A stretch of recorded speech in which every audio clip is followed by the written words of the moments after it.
Jonathan's to my side, to my right side. We're starting something new, a different kind of series. This is something came out of our show when we first did a show. And then after the show, we started talking about, I think we need to do something and have more conversations about this new version of a tradesperson, right? Just try to figure out how we can at least start the conversation and then go from there. And so we came up with the new TUF, which is TNT. And we thought it was a fitting name for that.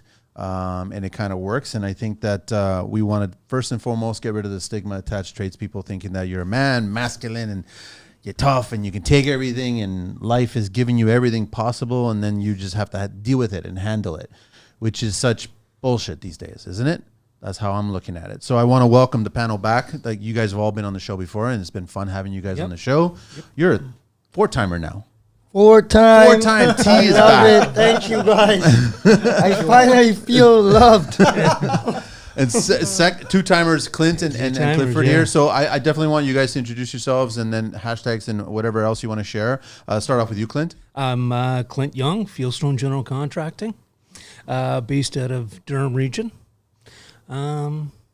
Yeah, that's it, I think. Yeah. Something like that. That gets you. That's how you find you and then see your work and do that. So then to your side, you got Clifford here. I'm Clifford Parker, Pegasus Underpinning, is probably what I'm best known as, Pegasus Underpinning Renovations. We're based in the west end of Toronto, Etobicoke area. And that's what we do. Look us up. And then T. I love his accent. I'm just saying. I'm just like, now how am I going to beat that? It's not a competition, man. Group, again, back to Hussein, the general. We do art. We are artists. We create. And, that's about it. What can I say? You want to see our work, Instagram, at Crewman Group. And, we don't really have a website, but... You don't need it. We'll make one Nobody goes to it anyway. No. And then I'm co-hosting it with Jonathan here on these shows, so we're gonna have a lot of fun talking about this. This is fantastic. Right. So I just sorry guys, I totally forgot to do this thing. There we go. It's starting. Is it starting? Yeah. Okay. So I just want to let everybody know that it's called the new TUF TNT, a new series from TCL, and the idea that behind, like Jonathan and I when we were talking about it, we were just saying it's not just about surviving, it's about thriving, and we wanted to work together, stay strong, and bring all these problems out. I want to I know I sent these notes to you guys, and it's a long list, but I want to share some of the things that we are going to talk about on these shows, these series of shows, right? And obviously we want to bring up depression, anxiety, substance abuse, work-related stress, isolation, injury and trauma, financial insecurity, job insecurity, physical strain, lack of access to mental health support, stigmas, relationship strains, sleep problems, physical health complications, long commutes, environmental stressors, lack of job control, bullying, harassment, family and social support, suicide risk, pressures to meet deadlines, lack of training, delayed recognition of mental health needs, legal and regulatory issues, shift work, uncertain career paths, exposure to hazardous materials, high physical demands, lack of breaks, inadequate safety measures, communication challenges, mental health stigma, difficulty disconnecting, pressure to cut corners, lack of accessible resources, and complex regulations. And that's just scratching the surface, right, Jonathan? Absolutely. Like, that's just what a typical tradesperson goes through on a day-to-day being in the construction industry. That's not even talked about, right? That's not even talked. That's true. This is the stuff that we're having this discussion sort of before we push the record button. Is that we all do great work. We're all skilled tradespeople. Cool. We're also human beings, and that's the shit that doesn't get talked about.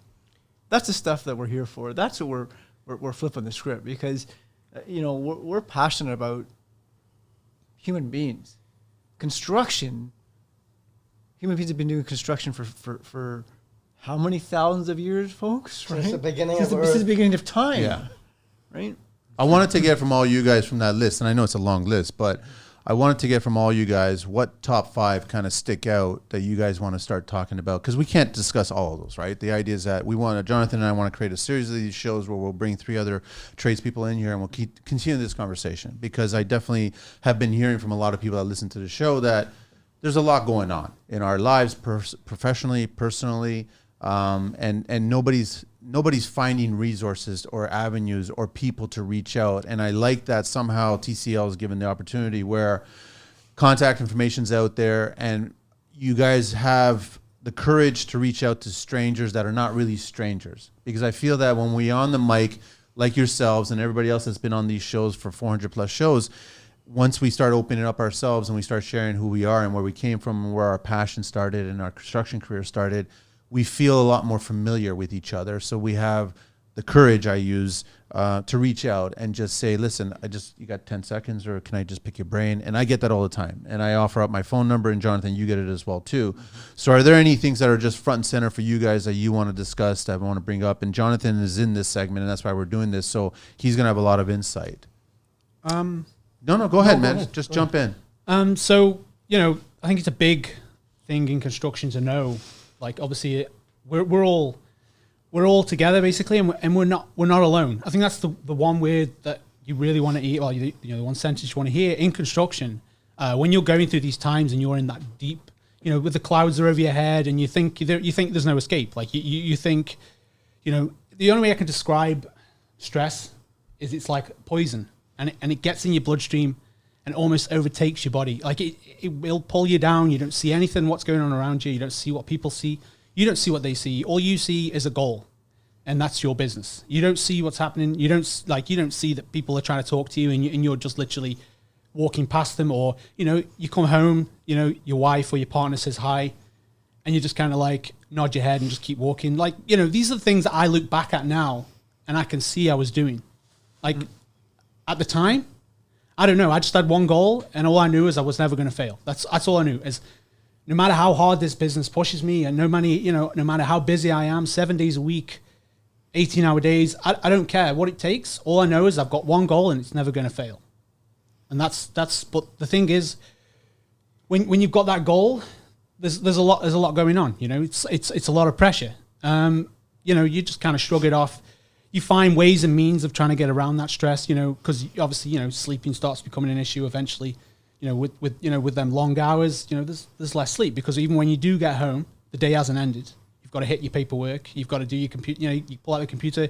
You do this. When you're alone. When you're out on your own. You've got to face these things. And like I say, you pull out that computer. You crack a beer or whatever just to take the edge off of the day. Just trying to settle them nerves a bit. Then you can kind of sit down and kind of deal with your day. Did you, Clifford, we've all gone through this. Like it almost feels that, and I said this to someone recently, when I'm actually 100% full tilt stressed out, I feel invisible. Oh God, yeah. I literally am walking through a grocery store and I'm just doing my day-to-day stuff, and I literally could be an invisible person walking through society, and I could be here or not be here, and nobody would know the difference. My partner calls me the ghost. He used to call me the ghost because I'd be in the house and I'd just wonder, like in complete silence, because my head would be stuck to my phone. It'd be stuck to my phone, and then when I wasn't on my phone, I was on my computer. And like I said, looking back, I have no idea how she dealt with me, because I was, like I say, Who was the first to notice this? Was it your significant other, or was it? My partner kind of woke me up. She kind of said to me, like, look at you. Look at yourself. But as anybody else, they look in the mirror, they know where they're going. Yeah. But they refuse to ignore it. And all you keep asking yourself is like, what can I do? Like, it is what it is. I'm not going to fail. Like, I don't care what's happening to me. I don't care that I'm putting on 50 pounds. I don't care that I'm doing I'm vaping like cannabis just so I could sleep at night. Like I don't care. Like whatever it takes just so I can get a good solid 4 hours, 3 hours sleep. Was the option to like just stop? But that's all you don't think about stopping at the time. There's no stopping. Doesn't even cross your mind, right? Especially if you're self-employed and you're doesn't cross your mind. So then, basically, what happens is that you already have your own personal pressures going on, and then it's just compound pressures coming from clients, suppliers, employees, sub. The past 3 years have been the ticket where I found talking to guys where it really got bad. And I always put it. I was saying to Jonathan, you just go into cruise control. You're just like ghost cruise control, however you want to put it. You don't even think about it because you got to go. You got to do it because somebody's got to pay the bills. You got to keep moving. So you just. So what if we don't have someone that actually notices it because we know that we don't notice it first? I think those guys aren't here anymore. Yeah. That's what happens. Yeah. It gets dark. It gets really dark. Yeah. And how many you just get into? Sorry, Jonathan. I was just saying, and how many relationships are destroyed because of that? Oh, the past few years, that's all I got was death notices. Funeral, like there was more funerals than weddings. Well, right? The older we get, there's that saying. Which is normal, but the past few years, You get the older Newer, you get, the not the less deaths things you are wanna given hear to you, about. and more things are taken away from you. And the marriages. That's just how it works. Because what do? You go home and you're pissed off or whatever it is. Yeah. Like stressed out, and that you try to buckle it and bury it deep. Like our age, a little Yeah. older. Yeah. You're meant you bury it. Yeah, you do this, You but don't then what wanna talk happens is about it. it's like this is why we're here to talk about this stuff, right? Because it's like something happens, a relationship gets destroyed. Your partner says, you know, I'm going to say, she put in my case, my wife, she puts in her patience and she loses it, and that's it. Yeah. And then what? That fucking relationship is done, and it's like our brains go to fuck. I don't need this shit. I got enough to deal with. Yeah. Right. And then what do? We leverage and we lean into the vices, the addictions, positive or negative, right? Whether it's sex, drugs, or rock and roll, it doesn't matter. Yeah. We lean into something to become We try a and numb distraction, it. We try and to numb it, right? in some shape or form, right? Yeah. Right. Like I say, we try and get extra sleep. We try and do these things. Like, oh, tonight I'm not going to touch the computer. I'm gonna take them extra few hours. But the thing is, if you're not releasing that stress, you're going to wake up and you're still going to have that feeling. You're still going to have that anxiety. And the best thing somebody said to me today is anxiety is your body's willingness to move. And this is the confusion when it comes to anxiety and stress is you've got to let go of it. Like you've got to release it. Like your body is made to get rid of that stress. Like it is. As much as tired as you are, trust me, like what my gateway was, like my like gateway out of like stress is when I just decided to get up and run. Like it was like 9 o'clock at night. I was shaking. I was sweating. Like my wife was just like, I was pacing. I was off the charts. Like I was like a boiling kettle, basically. At that Did you stage. think that the physical was going to help you, or you just figured I was Oh, looking and I needed to do something. You needed to do something. Because I was shaking, like I was physically shaking, and I needed to let go. Like I needed something, and the run was either gonna kill me or make me feel better. And I came back. I hadn't ran then for 5 years, and I just found the nearest route and I just hit down the side of the railway tracks. I just hit it flat out. And I think I mentioned on the last time I was here is like, I was like, I was a big boy. I had a big gut on me, and like I ran, my knees were on fire, like my chest was burning. Like I physically spat blood, like I literally did, because like I ripped the lining, cleaned off my lungs, and like trust me, I came back and I was like, what the hell did I do? But like in some shape or form, I felt better. Like I uncoiled that spring, even if it was just a little bit. Like I say, stress in this game. When you go home, you try not, you don't want to let it out on your partner. You don't want to come home and just like start talking. I mean, there's talking. But you know how it is. Once you start letting, you start talking about your day, you can come across as like, it's not a conversation. It's not a conversation. You'll start getting that up. Not that you're taking it out on them. You'll start at up about your day, and you don't realize your voice is getting louder, talking how frustration your day is. Are you guys all? You don't realize you're doing it. Are you guys all conscious that this stress, if you don't manage it, if you don't confront it, it will physically deteriorate your body? Yeah, Absolutely. You guys are all conscious of Absolutely. that, right? Poison. It's exactly the same. It'll just slowly eat you up inside. It's that poison. It just takes over your body. It like physically numbs you. Like it's the only way to describe it. It's like it's almost running through your veins. You'll feel it. It's so like your blood becomes thicker. Like it's the only way to describe it. How are you guys handling it, Taha and Clint? I don't even talk to my wife about work.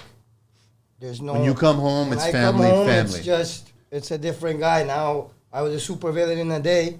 At home, I come home now. I'm a clown. I'm a horse. I'm a whatever the kids need me to be. There's no. And I find that works amazing because she doesn't matter. She knows like my day is going 100 miles an hour all day. And with homeowners and contractors, what people don't understand is we're the bottom of the bottom. No homeowner cares that you have your kid's birthday or something. They want their floors in. The floor delivery is coming tomorrow. Let me interrupt you right? for a second. You haven't given Robin a shout out. Oh, shout out to my wife, Robin. It was her birthday this weekend, actually, just yesterday. Love you, boo. But, and again, again, with your partner, they got to be there for your mentals. Yep. To big you up. That's important for contractors. My first wife left me because I worked too much and said, hey, I don't love you no more. You work too much. All you care about is work. That's a I was common a young thing in guy. construction. Yeah, I was a young guy back in the day trying to bring up the company, trying to get to where we're at today.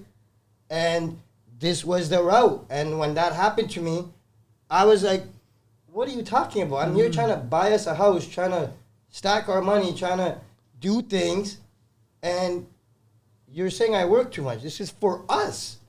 You think I'm going to work all this money, get the money, and then what? I'm going to Peru and I'm going to go party or do for myself? But do we communicate as tradespeople? Because this is a common story that I've heard where you get a lot of hardworking men working extreme hours, extreme weeks, and then they're just doing it to make this paycheck, to get it so they can build for the nest egg, to provide for their family. Yeah. But in the meantime, what's going on is their significant other, you're not paying attention to me. You're never here. And when you are here, you're not here.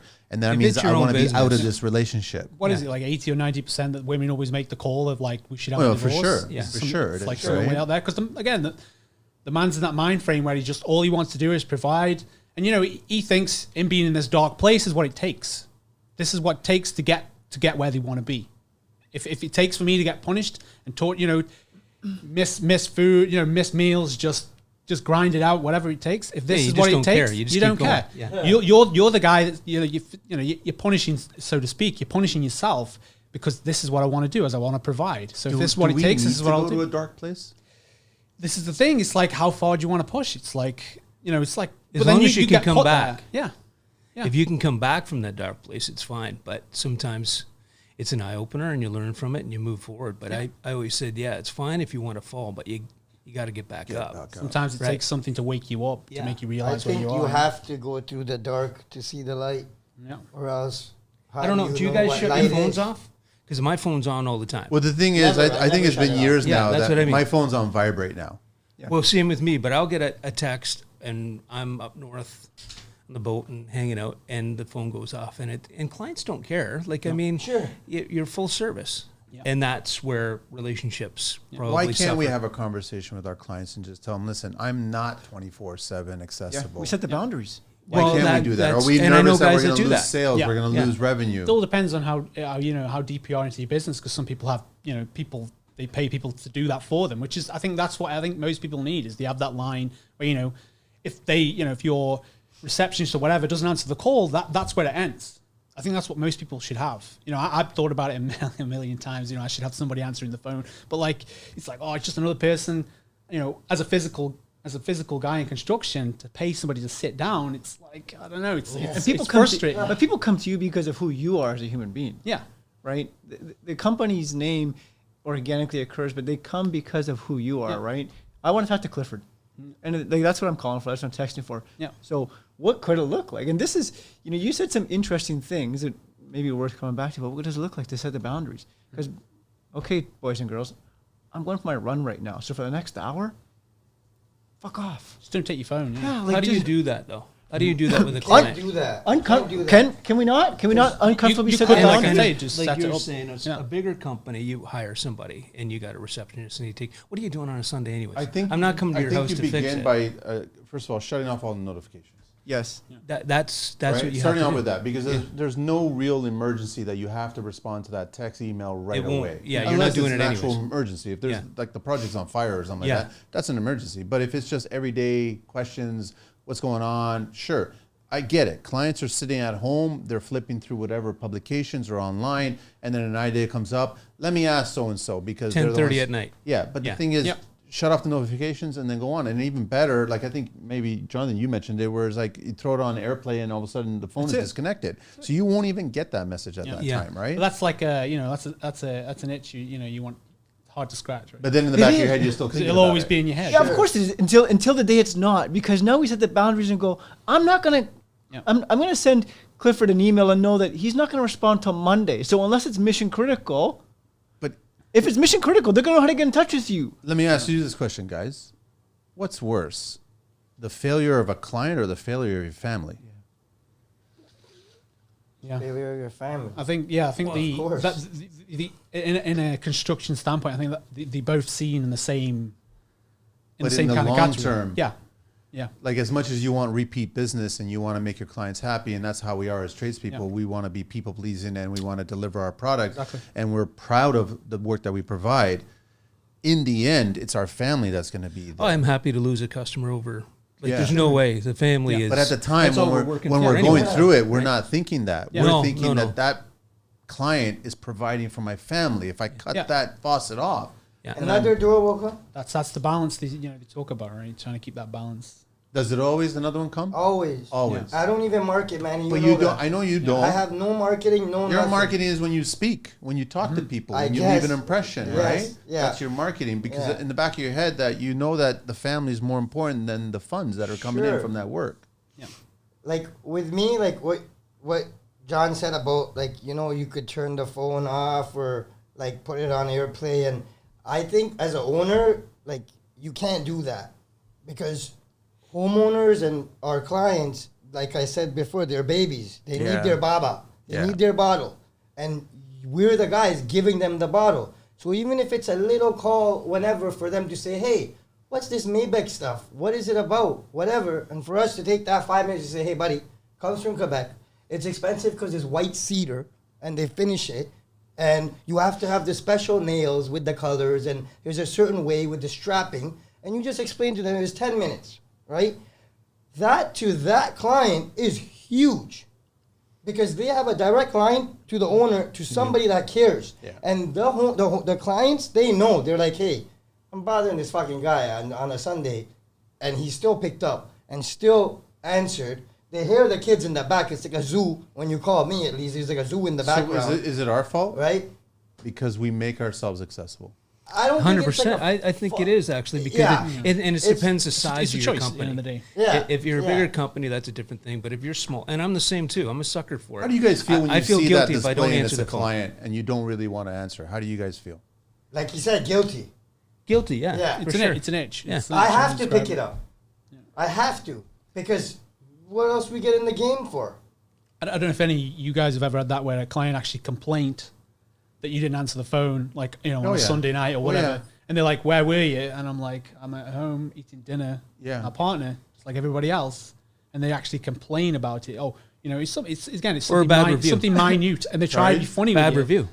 Yeah. Well, If I've had, it's I've had easy that, to I've had do. that threat before. Guys, this amplifies me. So thank you for bringing this up because we get a bad review. At some point in time, do we actually have to give a shit about the reviews? Because you do zero marketing and Yeah, you I still know. get all the business. I had a because of who you are as a 98%. human, who you are as a human I think we being. put too much value on the You're gonna reviews. get. Yeah, so I I got don't 3 care. fucking stars. That's Yeah. one person How who long is your got list pissed of off. people that hate you? Mine probably goes out the front door. Mine too. Mine too. But the thing is, the older I get, I don't cares? care. Yeah. Yeah. I Right? really don't care. Like I Yeah. think the older, that's the advantage that Clinton, you and I have is that we realize how important those things really are not. Yeah, exactly. Like and then you start realizing what is important in your life. Yeah. Doesn't matter how small and simple. Whether that's like sitting in the backyard with your partner and you're having a tea, espresso, whatever drink it is. Yeah. And then that moment of silence and peace and calmness, that's important. The Sure. peace. With our company, we actually have that 5 times a day. We usually work from morning to like maybe 7, sometimes 6, sometimes even 8, 9. That's too many on espressos. certain jobs. But with us, there's a certain time where we have to stop and take that 10 minutes. Smell the roses. And we pray. You just sit there. And I even had a client tell me this that, I have never seen anybody like this. You guys completely shut down at 1:30 is our Zohar time. 5 o'clock is the other prayer, and then 8 at sunset. You guys stop everything, and you put your forehead to the ground, or you relax for that 10 minutes. There's no noise, and a homeowner made me realize this that I'm not even Muslim. I want to start doing this because the stress level and you're It literally changes. saying fuck everything right now. Yeah. Fuck all you guys, not you guys, but stop everything and take that 10 minutes to yourself. I've been on your man. site when you had You're- the moment of prayer. I've seen it and I was respectful of it. I was about to walk towards you and speak to you, but then I realized that you were praying and I turned around and Yeah. I'm like going, you know what? It actually does make a lot of sense. Yeah. I'm not a religious individual, but Yeah. it does make sense in everybody's life. Yeah, it's just like for me, it like relieves the stress, man. Yes. Because I know there's a higher power. There's something going on. Yeah. The clients can be stressing you. The bank's interest rates are going up. Your mortgage just went up higher. The grocery bills are going through the roof because your kids are vegan and even the food's even more expensive. Now, as a man, you can let all these things get you and stress you, or you can let them motivate you. And as a man, it's all about looking at things at how, hey, maybe this isn't a bad thing, this is a good thing. And kind of flipping the script as a man that, hey, listen, daddy's not around no more. I'm the man. Nobody's coming to help me. I can't go home and show my kids I'm scared or I'm weak or I'm stressed.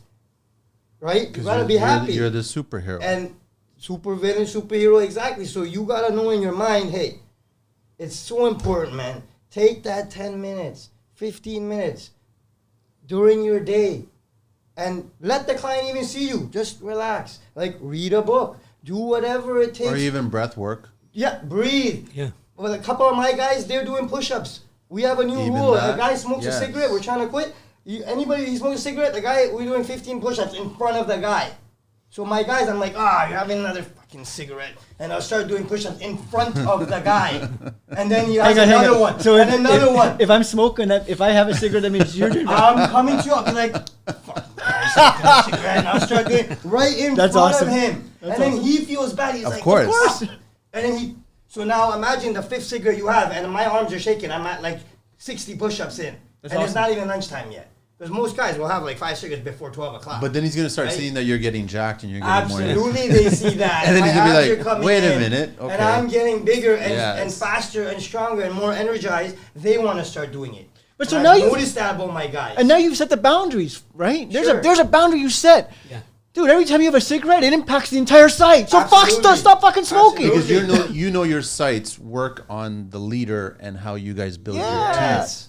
Yes. So but it's the flip side too. Like if you guys are going through all kinds of stress and anxiety, They feel that. The guys will feel that, and it'll push off onto them. Especially as the lead guy, you lead by example. You see me, man. I'm in the fucking dirt, in the hole, man, with my guys. I'm I not know. there with like, hey guys, okay, keep digging, I'll be back.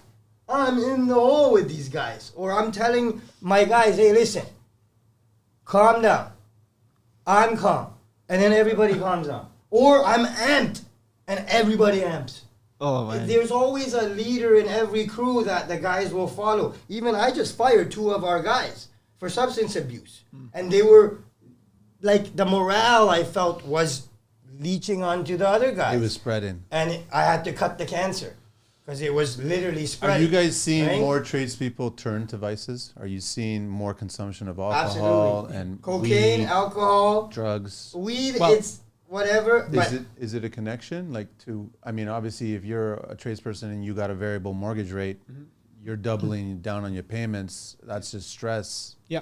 Well, you got to find something, Sure. right? This is why I always get back to is like, you're trying to find something to numb that stress. You're trying to find something to get rid of it. And like, forget about it. yeah, you're trying to forget about it. The reason why weed works in that sense is, you have no choice but to shut down because you can't speak properly. You can't even focus on your computer. You're like, that was my excuse to stop.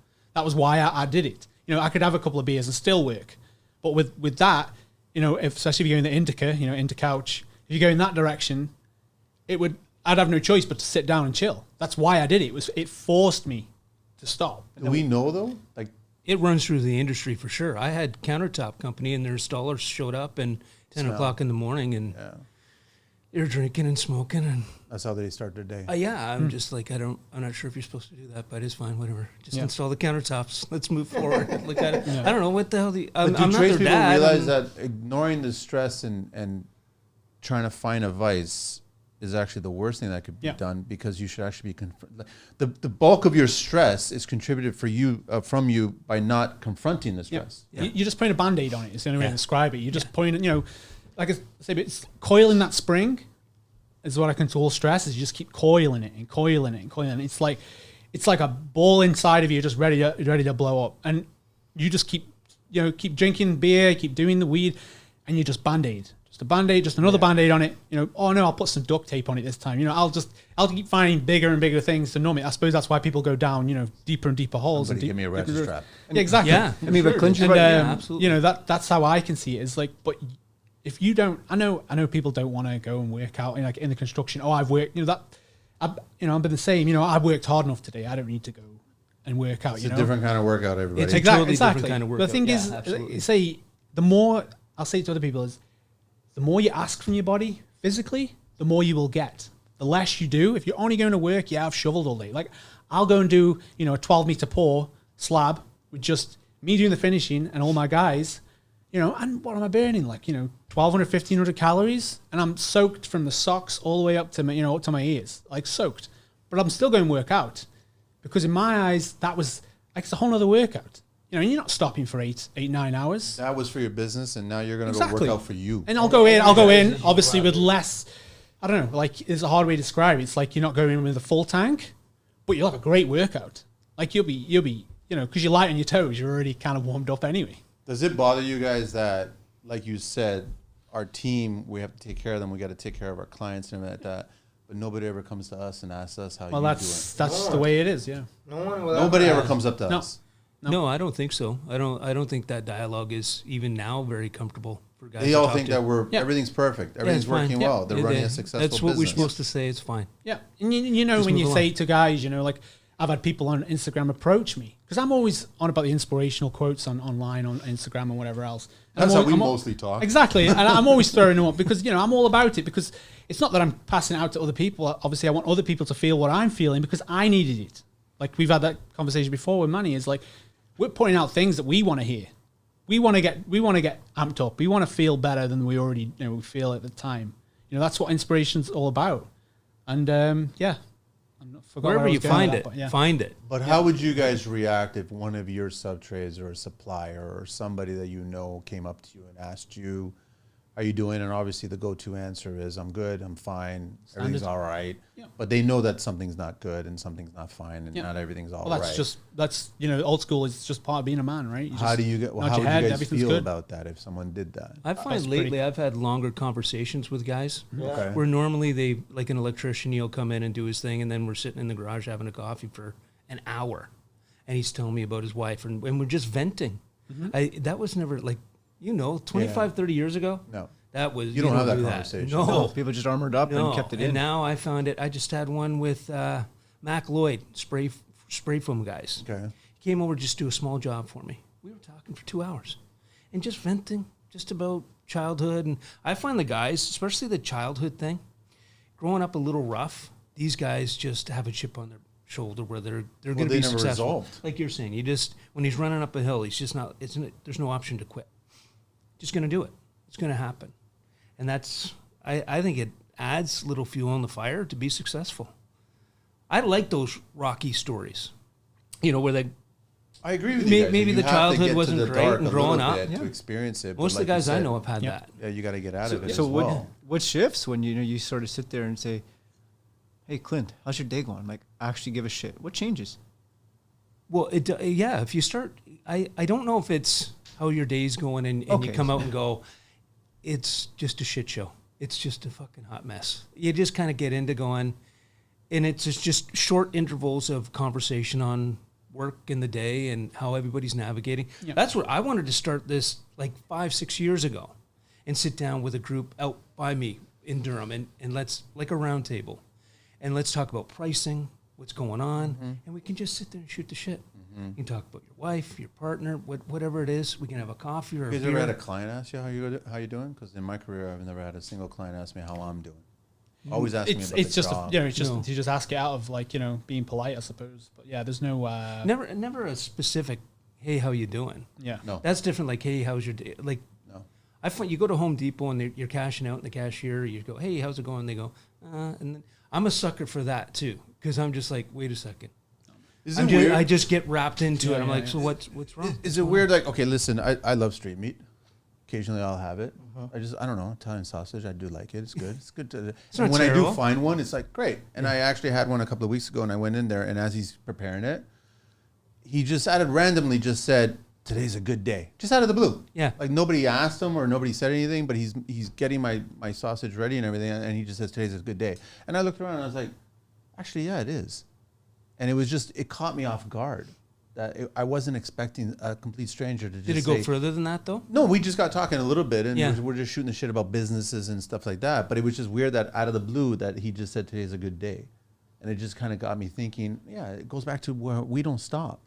We don't stop and realize that Yeah. there's quite a bit of good going on, but we're just not seeing it. Yeah, there's too many clouds in the way. Yeah, it's like the only way to describe it. I have had clients ask me, hey, how you doing and whatnot, but that's more because of the show and, you know, people know what's going on. So they've heard some stories from you, and, right? Yeah, right. And I've had people message me around the world after that show, like, yo, bro, you're like, you know, amazing. Like, don't worry and whatever. And I don't even know how you're not, like, you're still going, right? Even with my guys after my father and all this happened, we stop every week, Thursday, and we talk to all the guys.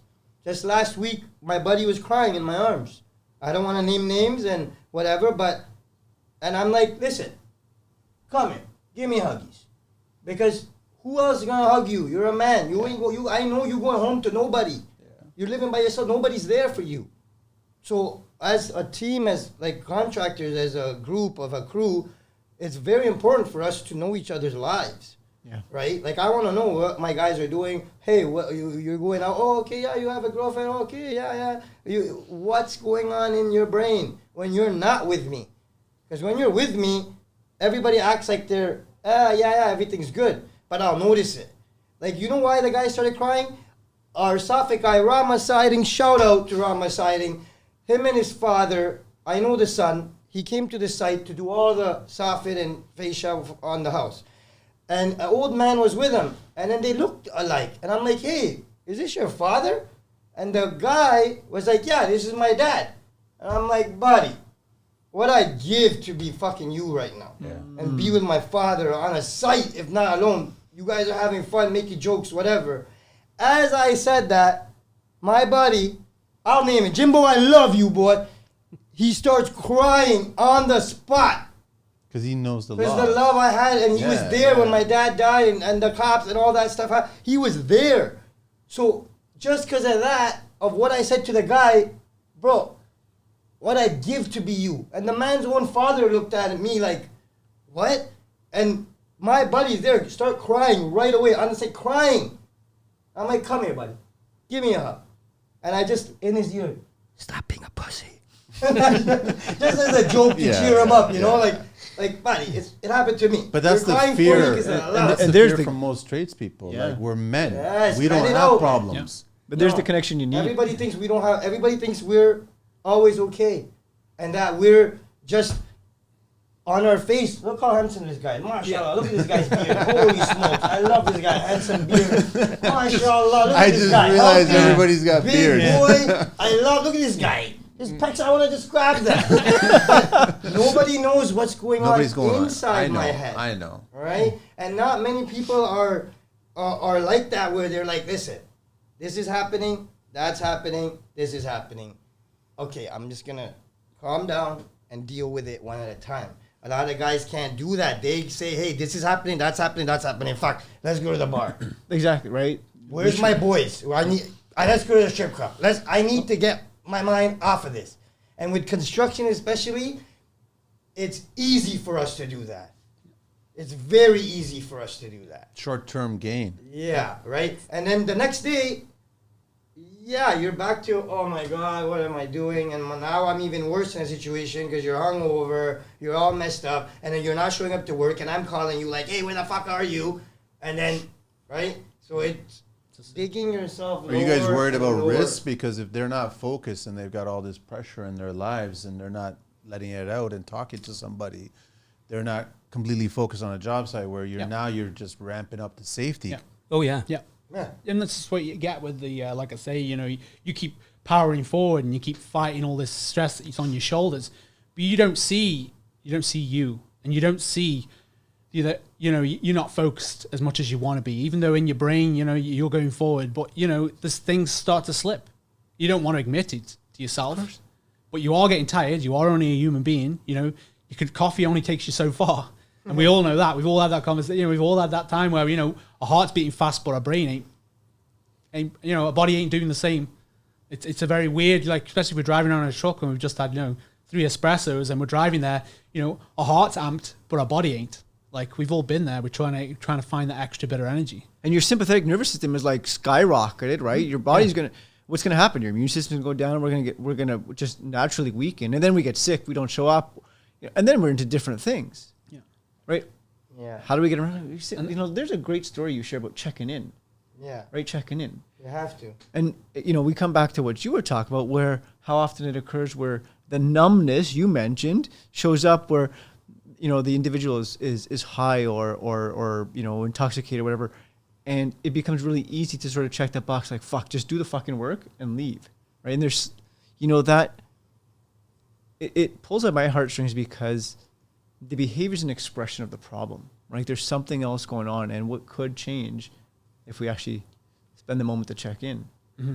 A lot changes, especially with like imagine you're the boss and I'm your worker, and you actually come to me and say, "Hey, what's up? I noticed something's up," and I'm looking you in your eye, and I'm sometimes some people have told me very, "You're not gonna lie to me. You can't lie to me. I'll know if you lie to me. I'm from the hood. I'll know." So now I'm telling you, hey, what's up? Come talk to me. Fuck, what's going on? Come to the side here. Yeah. And let's talk. As men, just between us. And you and I know, you know in your heart, that this conversation is going to be between me and you. I'm not no backbiter. I'm not no gossip girl where I'm going to go and talk and say, hey, this guy. No, what's up? And then you tell me, yo, I'm late on my rent. I'm this, I'm behind. No problem, baby. Here's $1,000. Just between me and you. You work it off later. You pay me back. Keep it between us. You know the love you're going to have for me? That's a rarity, though, to have an employer like that. That's a rarity. Like, because then you also think, is he just trying to get dirt on me? And then he's going to fire me? The unfortunate. Yeah. Like you just, and that's what I mean. That Yeah. support system. Yeah. And it's still shamed. Like, I remember being on a job with another sub, and he actually was honest and transparent with his client and said, I can't show up. I'm taking a mental health day. And she comes in and shows me the message, and I'm like, oh, okay. So we just proceed. But her snicker of just going, really? Yeah. A mental health day? Yeah.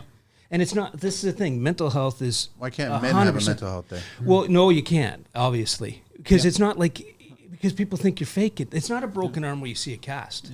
It's your, like, it's just your mind, and people are like, you're fake and you're probably That's hungover. not, it doesn't exist to them. Nah, Yeah. but there, you know what the you most, can't- you know you what, you know what can't see pisses it. me off is Right. that there are some organizations out there who talk like their shit doesn't stink, like we care about mental, and then when they dig into it, they don't give a shit. That's They what don't I go, have a problem "Fuck." with, is the people that say But if you they break your support it. arm, take And- your 6 yeah. weeks. Yeah. Yeah. You had a bad fucking day because your dog died. Well, suck it up, Buttercup, and show up. Yeah, Really? absolutely. Well, I had that conversation with Manny last time I was here. We weren't really here to talk about mental health at that time. But when I had my sister and she passed away, and I got to a call, you know, she's 42, 2 kids. It was like straight out the blue. Like she had a brain aneurysm in the middle of the night. It was like so like surprise. Like, and then eventually, you know, she was in a coma for a good time, and then she passed eventually. And then at that time, I think I had 4 projects going on, and there was a 4th project, and there was like a little bit to do. It was like the walkout basically at the rear of the house needed to be finished, and he ditched me. He basically, whilst I had that conversation with him, he got in touch with my engineer and asked him, does he know any crews that can come and finish this walkout? This is whilst I told him my parent, my sister, you know, my young sister just passed away. My only sister just passed away, and I need to, like, you know, just give me a bit of time because there's just so much going on right now. I just need whatever. And then he was like, anyway, I got an email. He got somebody else to finish our work basically. And I was like, in my brain, I wasn't in the right place. I was just like, I'm not going to argue with you right now. I'm not gonna, whatever. I don't care. Start going over the numbers. I'm just like, just take it, man. Like, I ain't got time for this.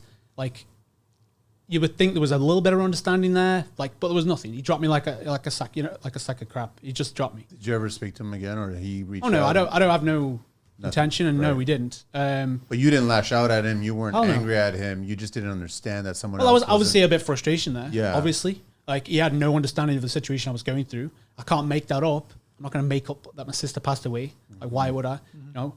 And then, yeah, literally, I know, yeah, and that was it. Like, you got to, that line between, this is that part where I was just like, clients and life, you got to keep them separately. This is where I divided that line. If they could be like that with me and just shut me down, I could do the same with them. So this is when I, like, You say, should I do the same with them. I go up north. Yeah, most of the time where I go, way up in the sticks, there is no signal. But like I say, when I get that phone ringing or the text message, I will just like, you've got to see it as office hours. You know, the office is now closed. Let's just call it that. Again, it's a hard call to make whilst you're, you know, self-employed. But that always comes to mind when I get put in that situation. If somebody can drop me when my sister passed away, I can do the same to them. And you've literally, like, as hard as it is, just cut that line, man. Just, you know, let them ring. Just think of that. Just think of it on a phone ringing in an office and you're not there. Somebody says that their sister died, and you just kind of bail on them and go, okay, I need to move on. Hey, when I read that I'm done with I you. was like, it made no sense Can to you me imagine? because you're still a human being. Yeah. This is why we're doing. Well, that just Yeah, shows you this the is what we're doing. homeowners, like, some people, they don't care. Like I just said, they don't care what's going on with you. They want their stuff done. Yeah. And construction is one of the only businesses, like he just said, where there is no office hours. The clients are calling you, they expect you to pick up. There is no Monday 9 to 5 or Monday to Friday, Saturday, Sunday. They're calling us. They're calling. But they can be. Yeah, what if there is? What if there is though, guys? can be. Yeah, This there is why is. we're having Right this now, the way it is, It's Well, a we choice. need to it isn't. educate ourselves, but we also need to educate the younger trades that are coming in because unfortunately, history repeats itself. And I think that Sure. a lot of younger trades are going to come in and go down the exact same path that we've gone through. When I rather they learn sooner and come up with newer problems after that. Yeah. Because then they can solve those. But we all know when you first jump in that gate, you know, jump out that door, start being self-employed in a construction game, it is literally like jumping out of a skydiving. It's going so fast, but you don't. All you see is the ground coming towards you. That's all you see. Mm-hmm. You know, that's the only way I can really describe it. And you don't care what's going on around you. You know, it's all go, and that's all that matters. I mean, you know, people deal with business in different ways, but they aren't successful. You know, that's all you see is I want to be faster than the other guys. I want to be, you know, more. You know, I want to be more. I want my job sites to be more clean than the other guys. I want to be better than everybody else. That's if you're not self-employed thinking that in some shape or form, then are you really self-employed? You know, it's like. Am I safe to say that the majority of the problems that we have in our careers and our personal life, they all stem and start from money, the fear of not securing funds to finish this job, get the job, move on to the next job, pay our bills and all this stuff. Is it all money? So I'm like, am I wrong to say, could we not create a list where you sit down and you actually take that moment to sit down and start realizing, okay, life's going like shit right now. And I could either turn to alcohol, drugs, vices, whatever, or I can turn to financial planning, balancing the books, and reading a new book, speaking to a friend. But what's easier? What's easier? I know what's easier. No, but our brains are wired to keep us comfortable, Yeah. right? Until you know, we're going to lean into you, Clifford, because a 13-hour, you know, ultra Spartan race is no small feat, right? But that's what you have to do. You got to get You gotta onto a different path. Push Whether it's yourself to doing limits things that like you don't You even got to know find exist. yourself goals outside of work. Yeah. And it's not easy. It isn't easy. But like, I had this conversation with another contractor. He fits kitchens, great guy. And we had this conversation where he was like, I don't go into the gym because all I think about was work. I said, buddy, get on that treadmill. I says, knock it up a notch. Still thinking about work? I says, knock it up a little notch. I says, still thinking about work now? I says, knock it up even more. And then see how, you know, when you're just thinking about you flying off this machine, tell me if you're thinking about work then, because you ain't going fast enough if you are. You know, that's a true distraction. This is why I go down this fitness route, because I want true distractions. And I walk away from them distractions feeling refreshed, and I can come back strong, and my clarity's out there. And this is what you got to do. You got to uncoil that spring without it blowing. Like, you know, when a blow up, like, you don't want blow ups. Like, you know, you guys around you see when you're angry, you know, you start getting mad. You can come into work, things go wrong. People will be like, look, they come walking towards you, you know, when something's happened on site. It's like, you know, they'll say what's happened, and I'll just be like, okay, let's fix this. You know, they expect an angry reaction, but it ain't coming. All I do is I grab that, put it in my pocket, and I'm going to take that back to that gym. My early Okay. distraction. That's- Sorry. I got a crazy question for Yeah, you. go. This is what's I got to throw this one out there. So because we're talking about the boundaries now with the phone, you know, do you have to take that when you're in that scenario on that treadmill and you're so notched up where you can't think about anything but not falling off that treadmill? Are you answering the phone? Hell no, like No, you can't. no. Your phone's not even close On to you. Yeah, it's probably Your phone's not even on you. No. Yeah. So now we've organically set the benchmark and the boundaries for our clients. Buddy, I'm at the gym, man. I'll call you back in an hour. Why is that different when we're at home with our children or in a hockey arena with our athletes? Where it's like, I got to take this. Well, now, do I? No. Or can I say, fuck, man, when I'm having a conversation with you, I'm present. So why am I taking that opportunity away from my children or these athletes Sure. or Have you whoever? guys it is? actually lost work because you didn't answer the phone? Do you know of any I of don't the know. trades that There's you've a lost specific- work? Great Specifically, question. maybe. Maybe, yeah. Not you that I never know, but right? maybe. Yeah, I think if you ever walk away from a job, if you work hard enough and you know your reputation, something always comes. Always. I've walked away from, GC jobs coming up towards me where they come to you like, hey, permits are in. We want looking to start in a week. I'm like, and it's- Everybody wants to start. and you get that, especially around this time of year. I don't know where it is. Like around now, you're getting all them calls where it's like, hey, permits are just in. We're looking to start in a couple of weeks. I'm like, doesn't work like that, man. Sorry. Schedule. Yeah. Sorry, this is why you get schedules. And then you get the people that want to see where your schedule's at. They don't want to give you that deposit to lock them in. And then 2 weeks later, they're like, hey, still available? And I'm like, no, sorry, man. Like, it's already gone. Now we're more busy. Yeah, they don't, I've had they don't before, get that. Where they came back and go, oh, can you start still? Is it still a 4-week timeline that you said you could start at? I'm like, you didn't get back to me for like 3 weeks. I moved along. Like, I can't stay there. Oh, and they get I upset. got to keep yeah, going. It's crazy. Right? And then like, oh, well, guess like, we'll oh, find somebody else. Jonathan, you probably spoken to more trades about, like, when my go-to distraction in the beginning when I was younger, when shit was happening, was isolation. Right. That was just a go-to. Like, you're literally on the end of the dock and just all by yourself, and the phone's not near you, whatever. But that's where you felt some sort of peace. I do that. I find that still, that's quiet, peace, by yourself. I think most, especially in this industry, but men, Yeah. the quiet is good. I'll- Water I'll is do, good. I'll do hikes in the winter on my own, like way up in Algonquin. I'll do solo hikes in the ice and snow, minus 20, whatever. And man, like, it's weird because you're like 8 hours out in the snow on your own and you see a person and you're like, shit your pants. You're like, what the fuck's that? Because you're not seeing anybody for nearly 8 hours. But man, do I come home and I feel like reset. Because like all I can hear is the trees squeak and the wind howling and there's nothing around me. Like for me, my partner knows. She tells me you need to go. Like you need to go up. That's a good You need to go to the partner, north. Like you need to go and do your thing. Go for a run. I've took my guys there. I've took like my employees and whatever else, but never the same. Like you take your guys. You want to go out on a trek and take them out with you, but you're talking. I know it's a weird thing to say. Social being social is a good thing, but that shut off for me is like, it's complete reset. Same with all these Spartans and It's everything. not a I do. danger. Like, I want people that are listening to realize that it's not a danger to find that clarity, right? Yeah. Like, it's You got to have it, whether you've already had the bottom drop out on you, whatever it is, but you got to find a change where it's not drugs and alcohol, because that's a short. Well, then, turn but game. then if it's not drugs and alcohol, here's the other two unfortunate things that are going on as a result of that are failures of relationships, whether they're marriages or just relationships, common law or what have you. It's a lot of juggling. So a lot of tradespeople are either blindsided and caught off guard that out of the blue, they will just say, I don't want to be in this relationship anymore. I think I'm done, whether there's That's what you children or no went through. children. Sure. Wife said you're And working the other too one much. that's But even that was more the best thing that ever happened to me. So this is another thing with the younger guys and people coming up. What I learned was you have to believe in destiny. Okay? Now, things are going to happen to you that are messed up. Messed up. And you'll question why you and why these things. Why? Don't question. Just believe in destiny and know that as long as you know in your mind, there's no stopping us. I'm getting to my path. I'm going where I'm going. There's a higher purpose. With or without me, with or without this guy or my buddy or that guy, I'm on a road.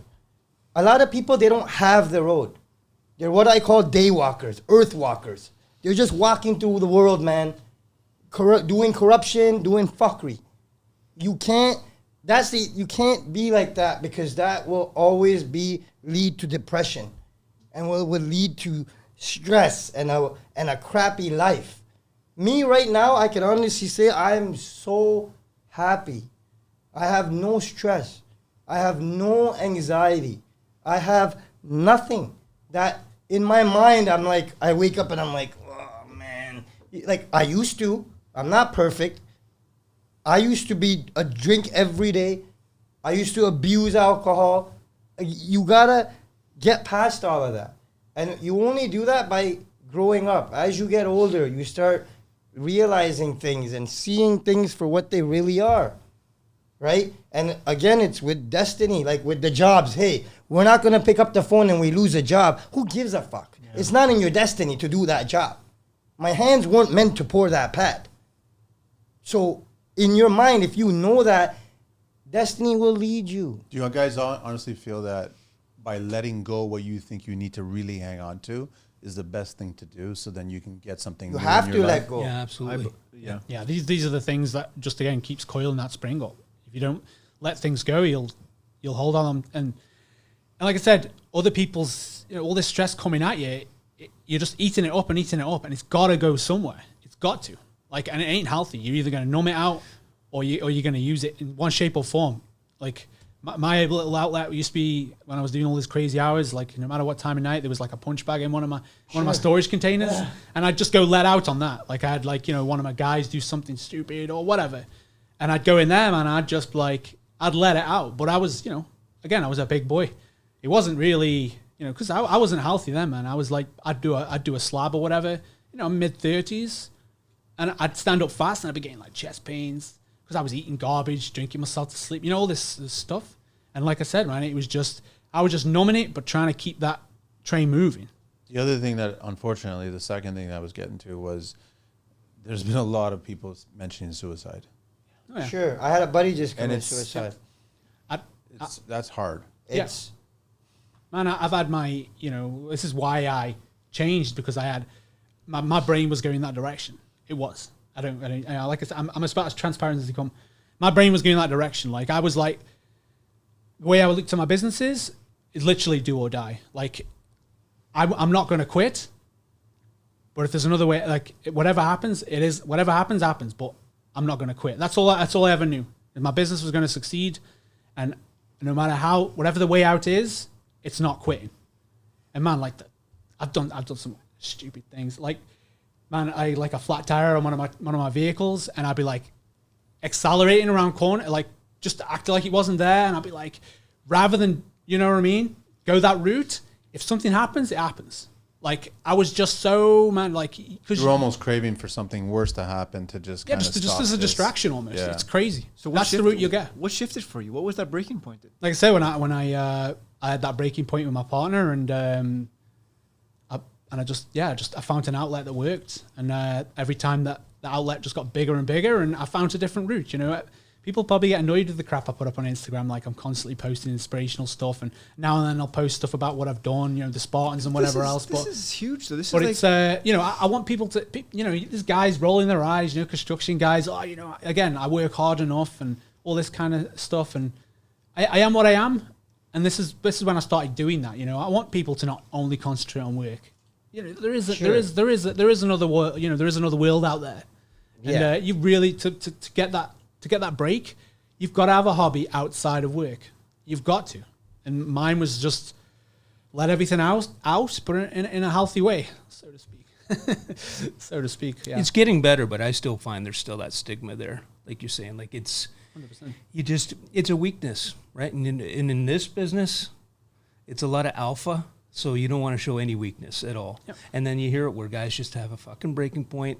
But I think all the men at this table here realize that it's not a weakness. Well, this is it's not though, but there's still, like I said to you, the story about clients don't want to hear that you have a mental health day. I'm sorry, they just don't. They see weak link. Listen, they didn't care about his sister dying. But then, so who the hell are we to accept? Listen, I'm just going to take a deep breath, because, that resonates so deep. It's like, well, if you're not going to listen, are you a robot, or you're a human being too with shit that goes on, right? But they don't see us as human beings, bro. They see a business. They don't see us It's a like money that. transaction. And the money, We yeah. are- We paid you to do a job, and Yeah. I don't care about. So why your can't we personal life. educate them to get them to understand that we're a human Then being? But You look, know, you're they're not coming bad to you. to They're educate coming. them, yeah, Why are it's they coming to you? They're coming to you because of the inspiration. You know, people are coming to you. You do zero marketing. People still come to you. Why? Because of the human being you show up as. Because of who you are for other people. Yeah. Because, you know, after listening to the episode you and Manny did in December, whatever episode that was, to something, like, you know, the biggest lesson learned to take away for that, for the audience, I think, is when you believe and you understand life is not about you and there's something bigger at play, whether you believe in God, the universe, or whatever that is, you just said it. Your hands are not meant to do that. Maybe my hands are not meant to work with that client. So excuse me, if you cannot in your heart understand that I just lost my sister or something happened, then do I really want to be in the same orbit as you? Because if we can't even have a conversation, a real conversation, the job hasn't started, fuck off. But that was also our brother's destiny here, right? Yeah. To show him that moment in time of that client saying that to him, that was his destiny to show him. Right. Yeah, that's And- when I caught and he that. grew from And I that. caught Right. that line, yeah. So that was that like some people see things as, oh, this is such a bad thing. Hold on, Is is it? Yeah. it really bad? Yeah. Because look 5 years down the road, and now buddy's all buff and sexy over here, right? Like, no homo, but you know what I mean? Like, Yeah. so sometimes, like, I was taught where, like, my father, bless that guy, bless his grave. I was just, like, when I got robbed for the excavator, 30 grand. Right. I was ready to, I was going nuts. And like, I love what you guys just said. When I let it go, my dad was like, buddy, it was in your destiny. It wasn't in your name. It was taken away. There's nothing you can do. You can go and, dome the guy, do whatever you got to do. That's on your head now. What you have to do is let it go and forgive the tile lord and forgive the other guy and watch how happy and much better you're going to be. And at the time, I'm like, Pops, what are you talking about? How am I going to let this go like that? You know that excavator cost me 30 G's. Like, come on. And he's telling me, let it go. Because you're going to create a darkness in your heart. Especially with men. We get angry. And we keep that shit inside us. Till one day, somebody pisses us off, and then boom! And now I'm going to jail because I just knocked your head off. Who has really made the right decision? I always Not say, me. say gym time's better than jail Jim, time. that's why when he said he's in Gym the time gym, is better than jail time. I love that. Like, because we're getting, Got to get a he's T-shirt letting made his up. energy out. That's it. Right? That's why ever since we just started doing the push-ups and stuff at work and what we just and he's not lying. It makes me more energized. Sure. It makes me feel great. And then even knowing my buddy's watching me that's smoking and he's the reason he knows he's the reason I'm doing these push-ups. In his mind now he wants to change. Yeah, I love and get that. better, I right? love that. So it's like and then somehow I don't like to call myself that, but I'm the boss. There's no one higher than me. Yeah. So now if I'm there telling you as the big boss, fucking guy, man, and I'm doing my push-ups in front of you, buddy, you're gonna feel a different ways. And I've noticed with my guys, they don't even smoke around me. They cut down, right? So you gotta learn to let things go, man. T, how much? You're married, right, Nora? Yes. Yeah, and then were you divorced? married too, yeah. You're married too, right? Yeah. And not divorced though, or No. no? Not yet. You had a divorce, right? Yeah. Not yet. And I'm not again, wishing it. With my divorce, the best thing that could have ever happened to me. But I wanted to get my question because there's been, I don't know why, because I always say that I've never had a successful relationship, right? Okay. Just because I've not been married or what have you. No but, girl is good enough for you, cuz. but people reach out to me and ask me my opinion, and I Yeah. just tell them that at some point you just have to let it go. Sure. And I wanted to ask you, because you had your first wife, how much did you fight? And I get a sense that most tradesmen fight for that marriage, to keep that marriage and go through therapy and go through everything, Yeah. jump through hoops to, Yeah. to save that marriage and keep it. But I've always learned through relationships, if they don't want to stay, they're never going to stay. They've made it up in their mind that that's it. And now you have to figure out how your new life is going to be with children, visitations, spousal, and Yeah. you're still connected for the rest of your yeah. days. Well, as man, you're going through embarrassment. You're going through, Yeah, you're going through all the gambit humiliation. now. You feel angry. You got a lot of emotions going on. It's kind of part of what we are. We're trying to put it somewhere, and we're just that's just how we're. Like with me when it happened, and again, I love my dad. What a humble guy. I talked to like you have to have people to talk to, your brother, or your father, whoever you have to have your body. There has to be something for a man to talk to and vent. And when that happened to me, and I told my father seen I was very angry, and I was telling my ex-wife, hey, are you sure this is what you want? Like, you sure? I asked her 3 times. And my father told me, dude, ask her 3 times. If that's what you want, buddy, this is the best thing for you because this is your destiny.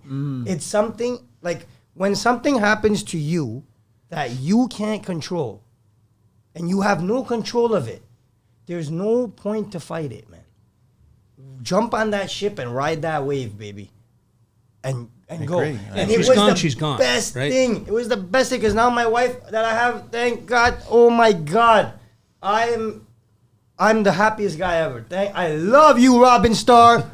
Like, I can't even explain what a night and day it was. I thought I was in a marriage before the first one. Then I realized what a real woman is and what a real wife does and how empowering she could bring the man up. But it took that wall for it to change your path. It took the dark to get to the light.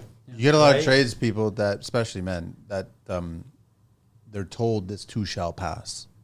This darkness shall Yeah. pass, right? Yeah. My biggest argument and side. question for that is like, how long is that going to fucking take? That's the thing. Because for whatever when reason, you're in there, it feels forever. 100%. Yeah, absolutely. When you're in there, you don't see no light. And then it also feels like sometimes like one bad thing happens, then all of a sudden another bad thing Always. happens, and then now you're just fixated and focused. But are we just driving towards more negativity, like more You're negative? looking for the negatives in that point when stuff starts happening. Sometimes it is. Sometimes right? things do happen next after next. You know, you walk into or a job site. you notice them and you're like, more. yeah, Right? sometimes you do notice them more. You're kind of in that negative mind frame where everything's negative, which you can 100% understand because when it's over, you're like, why was I so mad? Like why was I so stressed? But sometimes there is days where in construction you'll go from one job site, you check in on something's happened, and it's just a little jab to the stomach, and then you'll go to the next one. It's a bigger jab, and it just gets bigger, and it knocks the wind out your sails, and then that's when you start asking yourself them questions like, why am I doing this to myself? What am I doing right now? Like, why am I doing this? Like, these are the conversations I have, what I've had in bed at night. And There's a lot of talking to and yourself. luckily, like I said, Right. I had that partner, and I was a shaky mess in bed, and I'm like, I'm sweating, like I'm not even doing anything. I'm lying there, and I sat up at like 2 a.m, and she's rubbing my back, and my back was like cramping up with stress, and she's stroking my back, and like it was like I needed a massage. My back was in like my upper back was like full spasm, and now that I look back and you know what it was, it's like full anxiety attack is when you start having spasms in your upper back and it gets tight. It's not necessarily a heart attack, but it's when anxiety overtakes you, it affects your muscles and your nervous system. But the body's giving you that warning to tell you better Something. knock it off because it's going to get serious. When you start getting that tunnel vision, which Right. I've had, that's when you need to think about what you're doing right now. So I know, Clifford, you turned to working out, which is great, and just stick with it as you get older. You're going to really appreciate it at that point, right? And then, religion, obviously, right? I got into religion, and not just religion, just Spirituality. just finding myself and pondering over everything. It says that in the Quran. Look at everything and question it. Ponder about it. Even an ant. Look at everything in this world and ponder over it. And anger will kill a man. Men, especially like anger, the best thing to anger is reaction. Control how you react. Even have no reaction, right? Because before last year, buddy, I was like so angry. I was very angry, getting into fist fights, doing this violent, angry, and then it took me to, hey, I'm gonna go to jail. Like, you gotta calm down. There's no reaction. You can't have reactions with anger. You gotta take the anger, and the Prophet ﷺ said, when you're angry and you're standing up, sit down. If you're angry and you're sitting down, stand up. And you'll see how it changes. You're at work, we're at work, one of our trades guys screws up, something messes up. What's our first reaction? We're getting mad, fuck, this, that. No. It works so much better if the guy messes up, and I've tried this. The guy messes up, and I'm in front of him, and I'll be calm, and I won't say anything. I'll even walk away and leave because I'm so pissed, and I don't want to show him that because of the reaction. That guy's going to be shitting balls all day. He's going to be shitting bricks because he's wondering, oh my God, what is he going to do? What's happening? Is he going to back charge me? Is this going to happen? What's going to... At the end of it, when I calm down, I come and say, hey, buddy, this is construction. Shit happens. Don't worry. But no, you fucked up. Admit it. And he'll admit it. Okay? Let's move forward. How do I fix this? Let's fix this. Yeah. How do I fix it? Right? Oh, yeah, you weren't even supposed to drive my Bobcat. Why are you driving the Bobcat? You blow the tire off. Because you went past the safety fence and the metal thing hit the tire. Why are you even in the machine? I'm not saying none of the thoughts that are going in my head of, oh my God, your head is looking like a watermelon right now and I want to play Smash. Because men, we have these... That's how we I'm think. not the only guy, That's I'm how sure, it's in the wired. world. That's how we're wired. that's I'm where your brain wired goes like to. that. Yeah. Especially where I'm from, it's straight. There's no talking.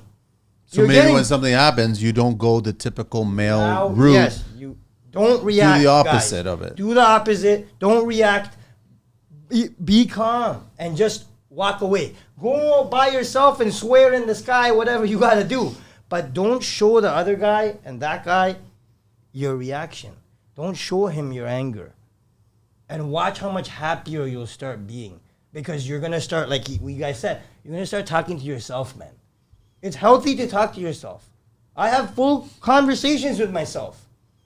Let people think you're crazy. Don't worry. You're doing a monologue within your own mind. And you're talking to yourself. And you're going through situations of, hey, you know what? Should I do this? What should I do? What's going on?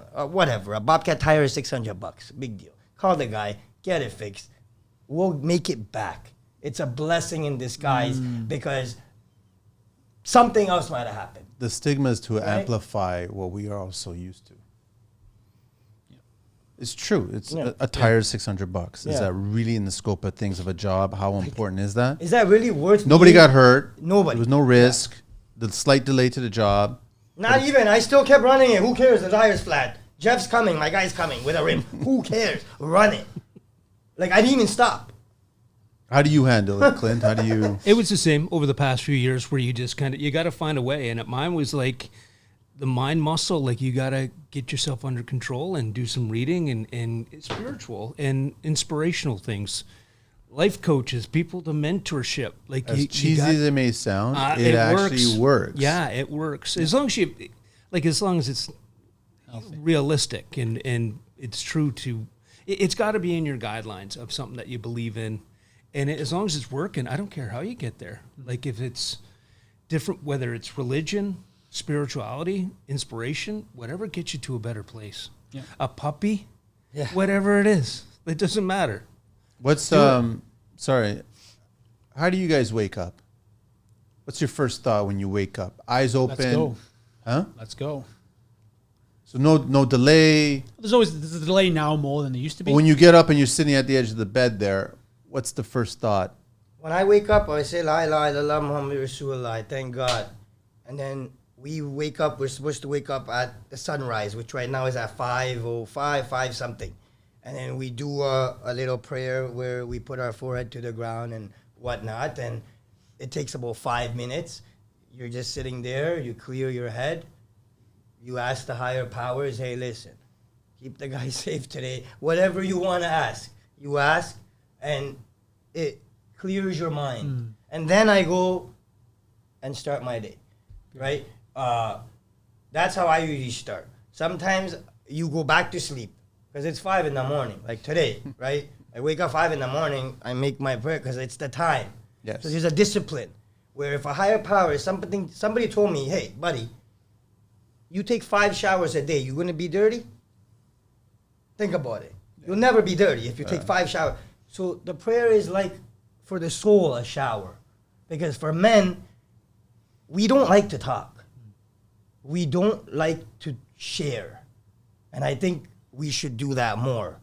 And in Islam, it teaches us to talk and to share. And when you're angry, to reflect. You don't just get angry. Yeah. Sit down. Like I said, when you're standing up, sit down. well, back in the day, everyone Right? used to just go to a bar and, you know, every night. This Exactly. was like a regular thing back in the day. You know, everyone at the end of your work shift, no matter how long it is, you go sit in the bar in your work clothes. That was And, their you know, version of you would sharing. you would chat, whatever, right? Yeah, that Obviously, you was wouldn't the go sharing, deep yeah. and start getting emotional. There's none of that back then. You know, they wouldn't look at you the same back in them days. But like that was the thing, and now it's like there is. I mean, the only real sharing is like social media. You know, and Yeah, that's just- smoke and mirrors. that's just bullshit. right. We all know that. Yeah, Again, right. thing about social media is them freaking reels, man. If they suck you in, like if you get stuck in them reels, like you'll waste time just burning it. That's just another little band-aid because it's just releasing that little bit of endorphins. You know, Catch yourself. Just giving catch you that yourself little. and realize that this is not Yeah, really. you've really got to get something to one of them apps that can kind of cut it off for you or something like that. But there's so much wasted time now, especially on the new guys coming up and whatever. Just get sucked into them reels on your phone, man. Just wasting, burning time when you should be thinking about your work. But like, you know, again, you shouldn't just stop that dead. You should just like, you know, give yourself a schedule. Same with everything. You get up in the morning. Like me, I'll get up. I've got my 4:30 alarm, and I'll get up 4:30 regardless. And that's just how I roll. And then I get up there, you know, again, write myself a list. You know, I'll ease myself into the day, and I'll come in the day a bit more organized than I used to be. Before it was just like, you know, 4:30. I had 2 alarms. I had my 4 and my 4:30. Then I'd like kind of roll my eyes, drag my ass out of bed, and just like, you know, zombie it into the day. And then you know, have my 2 Americanos just to make my heart, you know, just to make myself feel alive a little bit.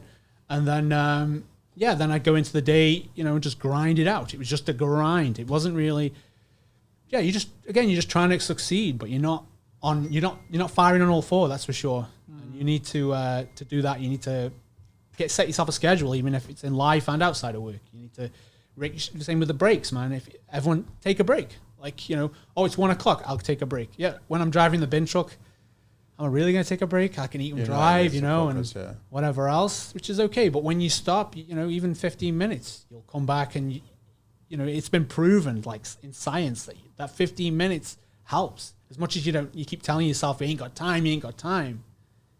It's a fact. You do need time. Just, again, set your alarm on your phone. 1 o'clock. Okay, even if you're driving the truck, pull over. Sit down. What do I need to do? Check your list. Go over what you need to be doing. Just go in everything a bit more organized rather than just flat out and hope for the best, which is, you know, I think that's how we all start. We just keep going and hope everything How's works your out. morning like, Clint? Wait, water and daylight. Yeah. It Daylight. changes my whole mindset. I just Yeah. get up and go outside, bring my dog out in the back deck.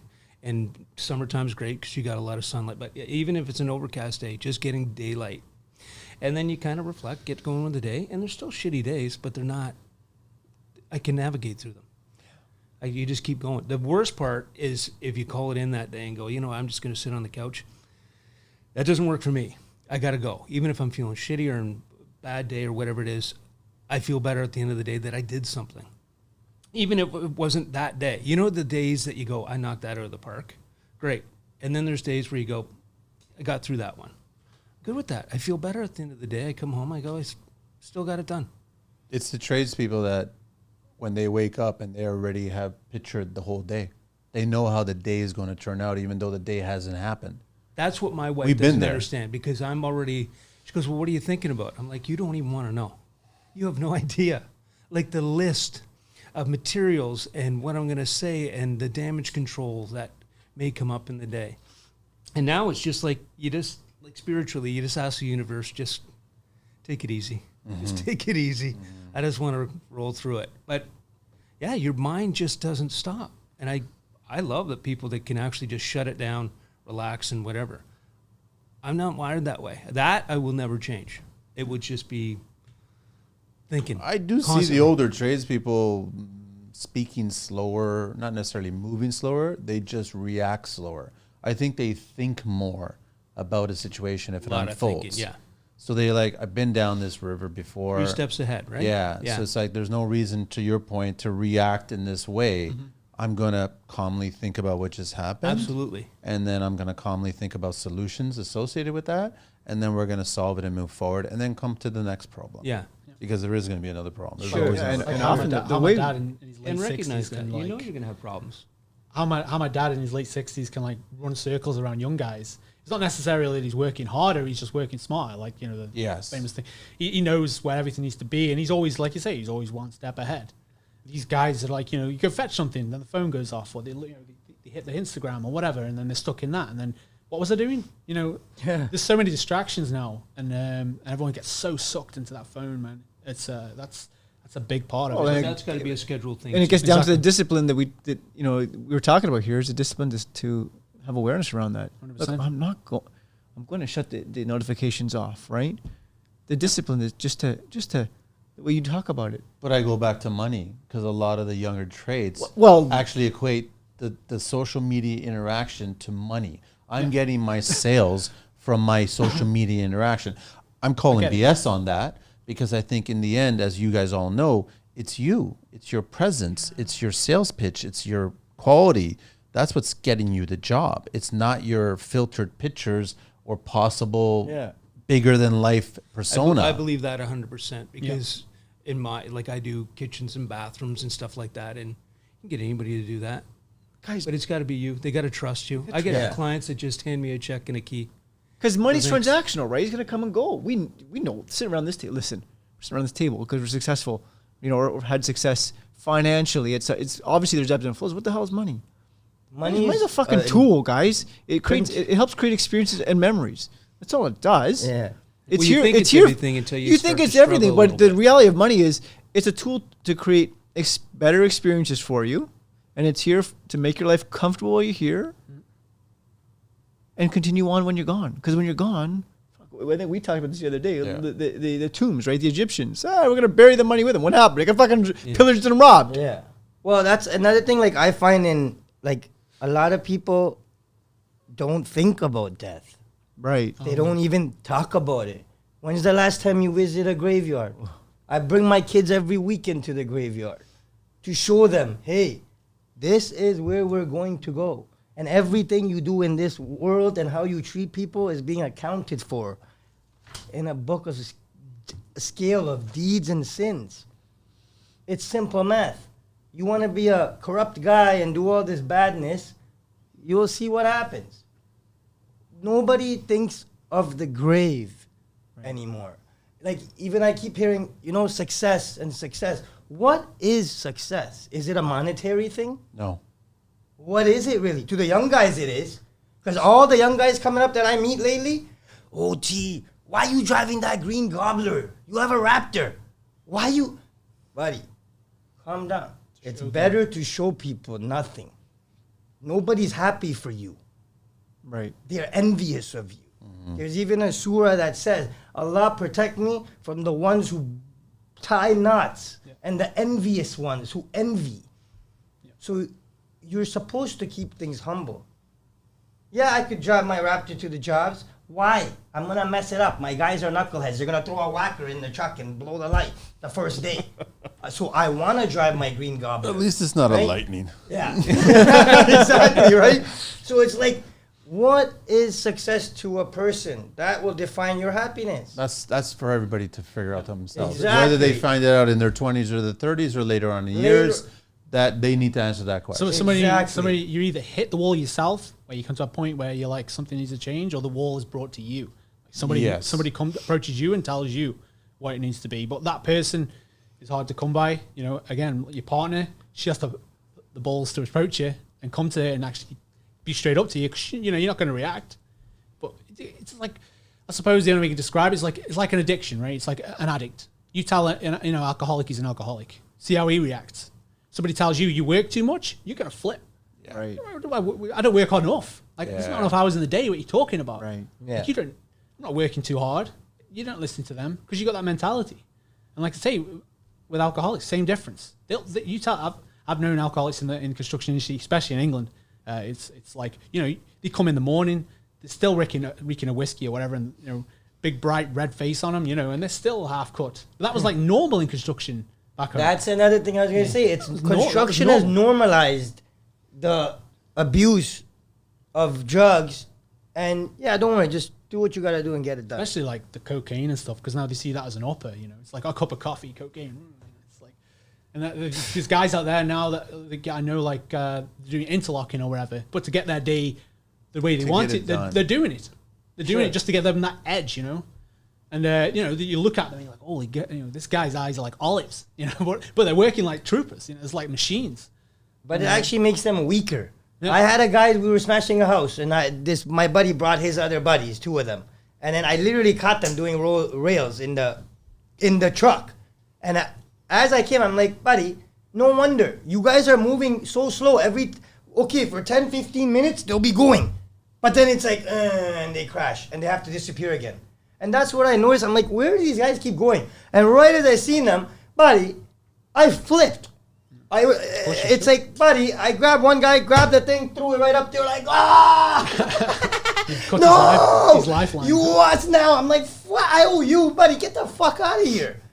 Or I could have been like, listen, you guys do what you have to do and just get back. Just get the job done. Somebody has to set that standard.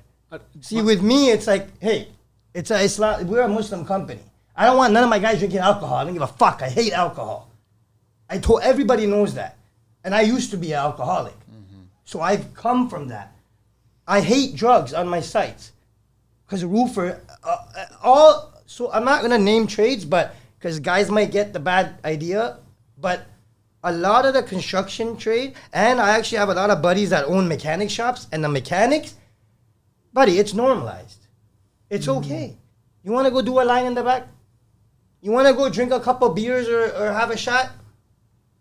They look the other way. It's But how they get their days There has to done. be some guy that says, fuck off, get out of here. Right.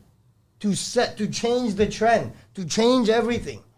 But you're a business owner and you got to run a business and you got to Exactly. get work done. But who gives a fuck? I just fired 3 guys, man. And now Because you I'm know down. you'll find somebody else. I'll find more guys. Yeah. It's the destiny. It's destiny. You'll make it work. Yeah. And that same day, I have a guy on Instagram. Yo, T, you guys need an extra guy? Actually, you know what? An opportunity has just arisen in our company. Right? The higher powers will take care of it, bro. We can't get angry and react. I could have got mad at those guys. I was. But I just I did flip out a little. And then I said, buddy, get the fuck out of here. I don't know you guys. You were brought in through my guy. And then I told my guy, too, what are you doing? Why are you bringing these guys? Yeah, they're just picking up garbage, literally, and throwing it in the bin. I don't need a rocket scientist. But somebody has to set the line of, hey, don't worry. I'll get it. I'll do it myself, man. No pun intended. Right? Like, don't, like, what? I don't know. I know that it's not like we had to go through this shit because it made a better version of yourself. Right? But we don't necessarily want the younger generation to go through this shit. And I keep saying that they're going to go through their own shit. But there's a reason why they're so quick to turn. And I know that it's the younger trades are turning to these vices sooner than the older trades did. Well, I also noticed the younger guys coming up right now, they're soft, Manny. They're not like the older guys or us guys. But that's where the coming up. bullying and the harassment comes in, right? Where they feel that they need to prove themselves or They're whatever. coming into a different world. Yeah. A whole different world. It's too much. There's way too much sensitivity going on right now on a construction site where it's like we have our bumps and bruises for reasons that we had these bumps and bruises, right? Yeah. And it's like, it's okay. Like how many, I'm sure there's more Portuguese jokes I could hear, you know, and it's not going to offend me, right? But I guess in today's culture, if you're a young Portuguese tradesperson coming in, it might be a dozen before they get really offended by it. And I'm like, that's not how it works. Yeah. As we mentioned before, people taking the easy road. Yeah. That is more now than ever. Everybody wants the easy. Nobody wants calloused hands. Nobody wants calloused hands. Like for us, it's the norm, right? You know, you're ripping the callus of your hand. It's normal. Like it's part of the job. black. But nobody wants. It's not cool to have calloused hands. You know, it's cool to post these videos online. You know, of them walking into big houses and with a nice girl in the bed and all this kind of influencer kind of mentality. I think everybody wants that. All they want to be is that almost like GC role that you see. They come in with a brand new hard hat, shiny hard hat into these beautiful homes and like, this is what we built kind of deal. That's what they want, but they don't want what's in between. All that work that takes to get there, They want the glory of war, but they don't want to go through everybody, a war. like I say, everybody wants But the money, isn't but they the don't want to drive work. more important than the destination? Not anymore. Not to those people. Like to me, I find the drive is the most important thing. The destination will come wherever you're going. That's destiny. But nowadays with these young guys, there's too much TikTok and Instagram and all these things. We had a younger guy on the site the other day, and every 5 minutes he was on his phone. And then I told him, hey, buddy, you know our rule, crewman group rule, what I have. What? No phones. It's not an office. You want to be a real estate agent? Go fucking to the office. get your phone out of the pocket. You're gonna smash it. You're gonna and then all the other guys. I'm like, hey guys, you have a phone? Take my picture. I don't have a phone. Hey, take my picture. I don't have a phone. Take my. None of my guys had their phones on them. It's our rule. And that new guy was like, oh no, how can I let this? What? No phone? They can't fathom it. They're like, they can't disconnect. even That's true, though. understand I it. know it's true. true. And all the older guys, we had a guy on our site, I posted it too, 85-year-old guy, Italian guy, doing the stonework. Buddy, this I guy remember is that. amazing. He's the conversation we had with this guy, amazing, about life, the war, his wife, fucking guy beat cancer. He did all the, and he's still there on the top of the scaffold, putting up the stones. And I'm like, Bello, wait, let my guy come and help. This guy, he's so slow. Tell this guy go home. He's a young guy on the phone all the time. And I'm like, Bello, just give the guy a chance. Come on. You know what my problem with the young guys on the phone is? They're on the phone to find something that's going to make them more money for a shorter period of time for less effort than what they're currently doing. Yeah. Which is not the case for 99.9% of the people on the phone. You're not going to find like the holy grail of a solution on that phone. You're not going to see some sort of TikTok or social media post that says if you do this, you're on a job site, and if you do ABC, you're going to make $10,000 today. Like when I started seeing the younger trades started paying attention to where crypto was at and then what they've invested, like I started realizing they're just on the phone to find a better version of what they're currently doing right now. The next fast thing. Nobody wants There's to no do love the in it. drive. They just want to get to the destination. But you have to have these hard knocks to learn and appreciate. Anybody, you speak to anybody that's successful, anybody that wants to invest into somebody, you speak to the investor part, they will respect someone that has lost everything, gone through shit, over somebody that's been handed everything to them. Yeah. There's a Because different they drive. know. Yeah, they know. It's a different drive. That's what I see. We're talking about young guys. I mean, 5 years in the business and they're driving around in a $150,000 That truck makes and no a trailer sense. on the back. That makes no sense. I'm thinking my 84 Ford Taurus with a landscape trailer on the back when I started. I mean, where did you That's get that how from? it should be. Yeah, right? like, but you don't have to because you can get a loan and get a truck and buy some tools, and these guys are rolling around big. And they're not Right. physically or mentally callous for that kind of environment. They're gonna come across again, they've jumped in deep because they want to look cool in the brand new truck and the brand new trailer, but they've got to maintain that demand. If they want to keep that shiny truck, they got to put down that shiny money. And you got to earn that. You got to earn that money, and getting that money ain't easy, especially when you got all the older guys who know what they're doing. And they're gonna, they'll get it all day long. But you're gonna come in with that game just expecting money to land on your lap, and that ain't how it's gonna work. You've got to grind. Do you not walk onto a site and do you not feel more confident because you've had the callous hands and you've gone through this situation? Listen, I showed up here today with a sliver on my hand, so I'm just letting you know I'm going to wheel through this as best I can. Oh, But it's just, that experience, that physical experience contributes to your mental experience, that you know how to handle situations when the younger generation isn't even interested in experiencing that physical aspect. you're constantly learning. That's the thing. You never know. I do jobs now, and I'm like, shit. It's ironic, I though, missed that, it. Jonathan, isn't it ironic that tradesmen yesterday go through that hard stuff and then they have a hard time discussing their mental situations. They don't want to confront them, but then it starts to affect them physically. But you don't want to burden anybody either. That's the thing. I know, but then the younger generation doesn't You're want to the do any of cloud. that physical stuff, and they're avoiding the physical and the mental, so then they think they're in a better Just a situation. walking zombie. Yeah. But are they really in a better situation by not confronting everything that's being thrown at them? I always say people are scared of the zombie apocalypse. It started when the iPhone was invented. Trust me, Yeah, that's when yeah. the zombie apocalypse started. Yeah. And now I don't know how many times I've been downtown, and you're coming up through whatever university, and someone just walks out in front of you Heads and, they're on down. the phone, and then turns Yeah. around Heads last down. minute. I saw that. I was there last I don't know how many week. times, especially when that Pokemon thing came out and people Oh, walking into Pokemon traffic Go. chasing Oh my God. Pokemon. A guy walked off a cliff. And people were like, Trying to get Really? Pokemon. it was Yeah. huge. Yeah, it was. There was a big thing about. They had to put a big legal thing, obviously. How many points did he get for walking off the cliff? The younger generation has advantages and disadvantages versus what we had when we got started, right? I think that they're looking at their businesses more efficiently and trying to figure out where they can maximize their dollar value. But it goes back to, I honestly believe they're ignoring real problems that are going on in their lives. Because I don't care who you are, whether you're a tradesperson or not, you're still having problems.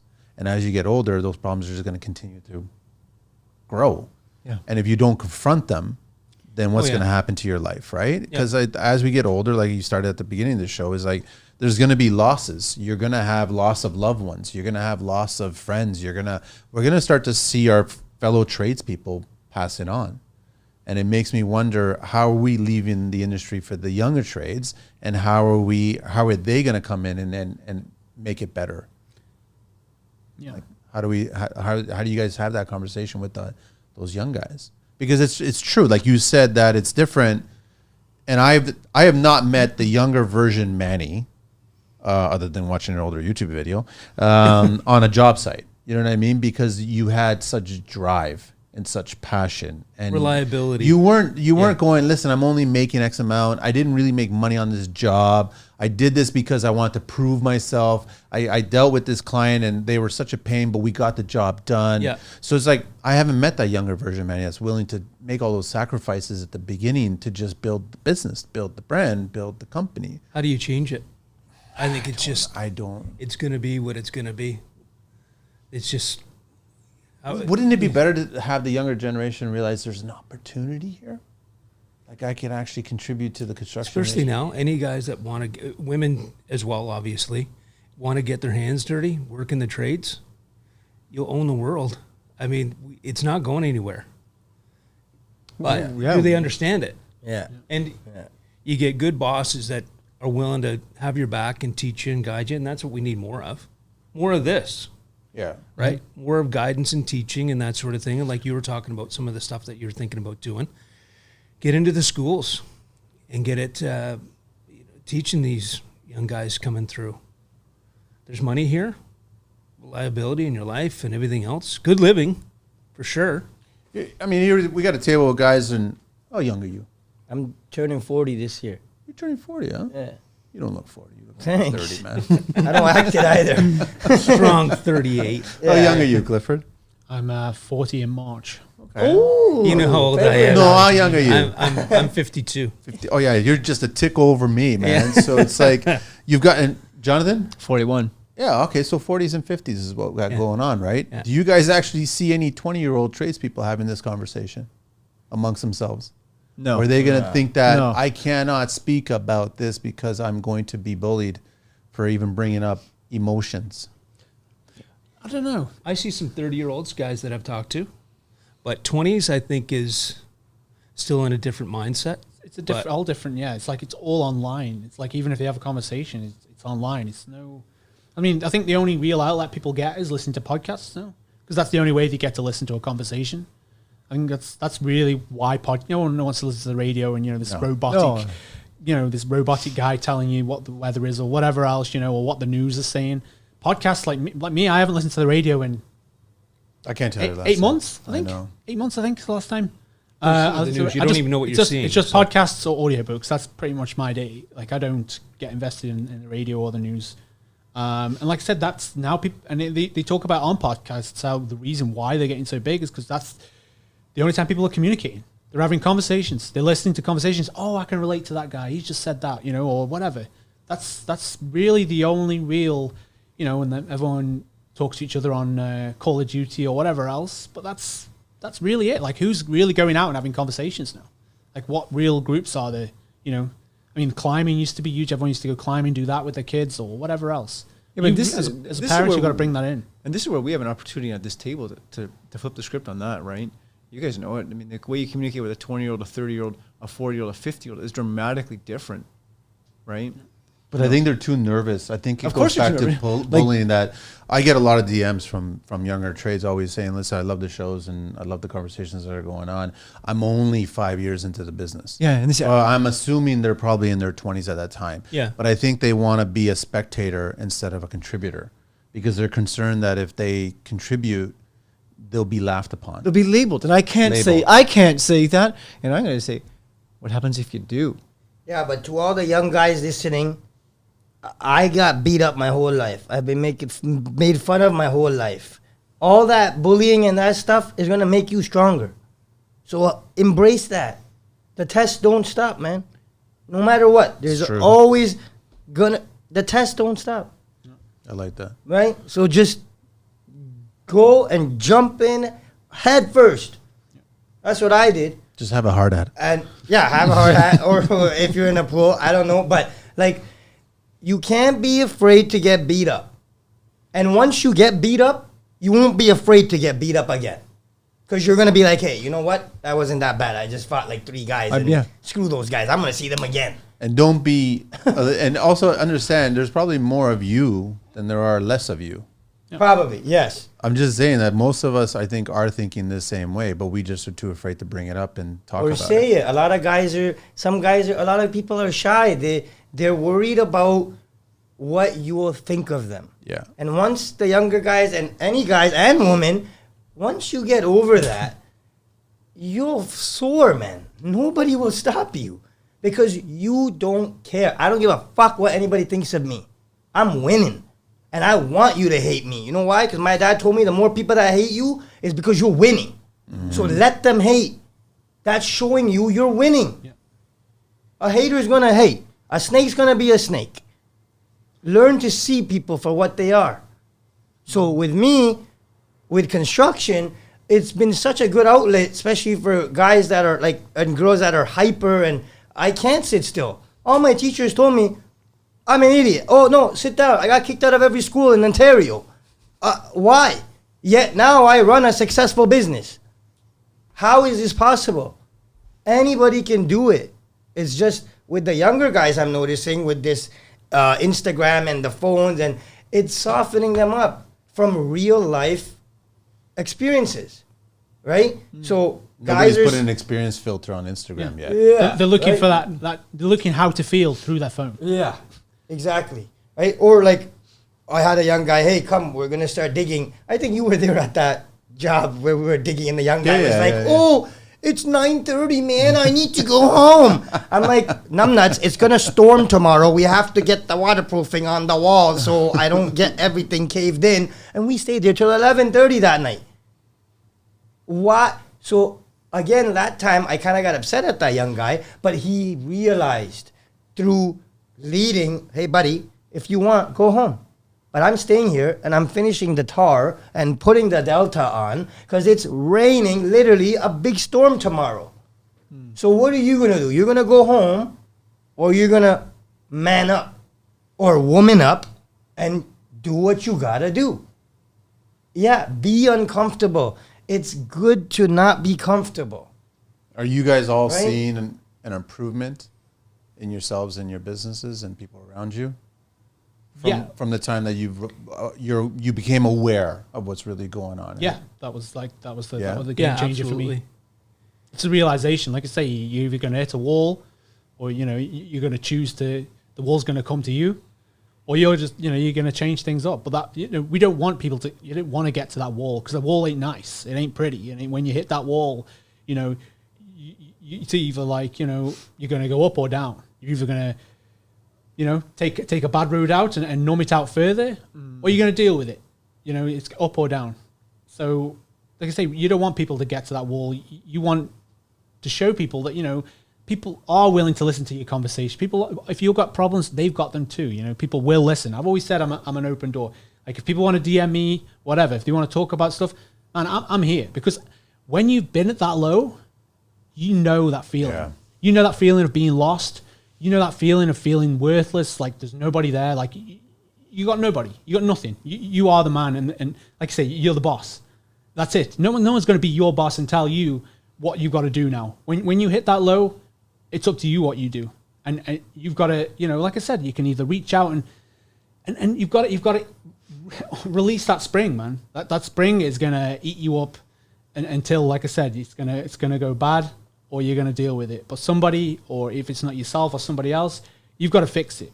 And like I said, man, I'm an open book. If anybody ever wants to approach me and talk about how bad their day's been, I'm an open book, man. Yeah. DM me out. But Listen me that's up, the thing too, like, I only know that. I'm only like that because I've been there. Yeah. And Yeah. it was bad, man. That's what I like. I mean, it was going through the tough times, and now looking back, it wasn't fun, but I'm way better for it. What it teaches you and everything else, I navigate through jobs differently. I look at the clients differently. It just, if you come out at the end of it in a positive way, it will change you for the better, for sure. And then you share it with others, right? Like there's the other statement just to add in there is like, reach out without guilt. You're not going to judge and assess somebody. You don't give a shit. But they don't know that. They don't know. This is why we're having this conversation. It's like, And the young guys are scared to talk. I find with my guys, I have to reach out. Like, I have to initiate it. Yeah. Like, bro, something's wrong. Because you see it. I see it. And then they'll never tell you. And, like, the younger guys, I know my buddies, I have younger guys that are always around, and they'll never, ever bring it up to you. No. That something's wrong, or, yo, this is how I feel, what do you think, or this.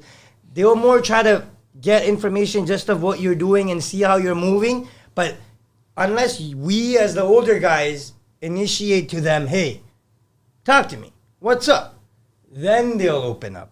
It's that fear, like, you know, I can't explain it. It's just like a puppy dog fear, right? We all had that when we were at the beginning of Absolutely. it, when we're discovering it, going, what the hell's going on in my life right now? What's going on in my life right now? And then you start realizing what's going on. right now? Yeah. What am I doing to myself? Why is this shit on top of shit on top of shit on top of shit? Yeah. Why And I bother? love what Why he just bother? said, that anybody could reach out to him, talk to him. My number's on there too. I'll do the same. I love that. That call us. Anything. It doesn't matter. I'm not ever going to judge you. No. Ever. So that fear of judgment, which a lot of people have, should be thrown out the window. And guys like these guys, they're amazing guys. You could just hear it. They know. They've had failures. And it's that moment, like he said, when you're at the wall and you're hit, those are the moments that make you or break you. Where you're going to be stronger, or, buddy, you're going down and you're just going to be a lost cause. And you're going to keep digging lower and lower and lower. And it's the road that you have to figure out, right? With me, I think the young guys coming up, honestly, if they don't have guidance, they're screwed. And it'll affect the construction industry hand in hand.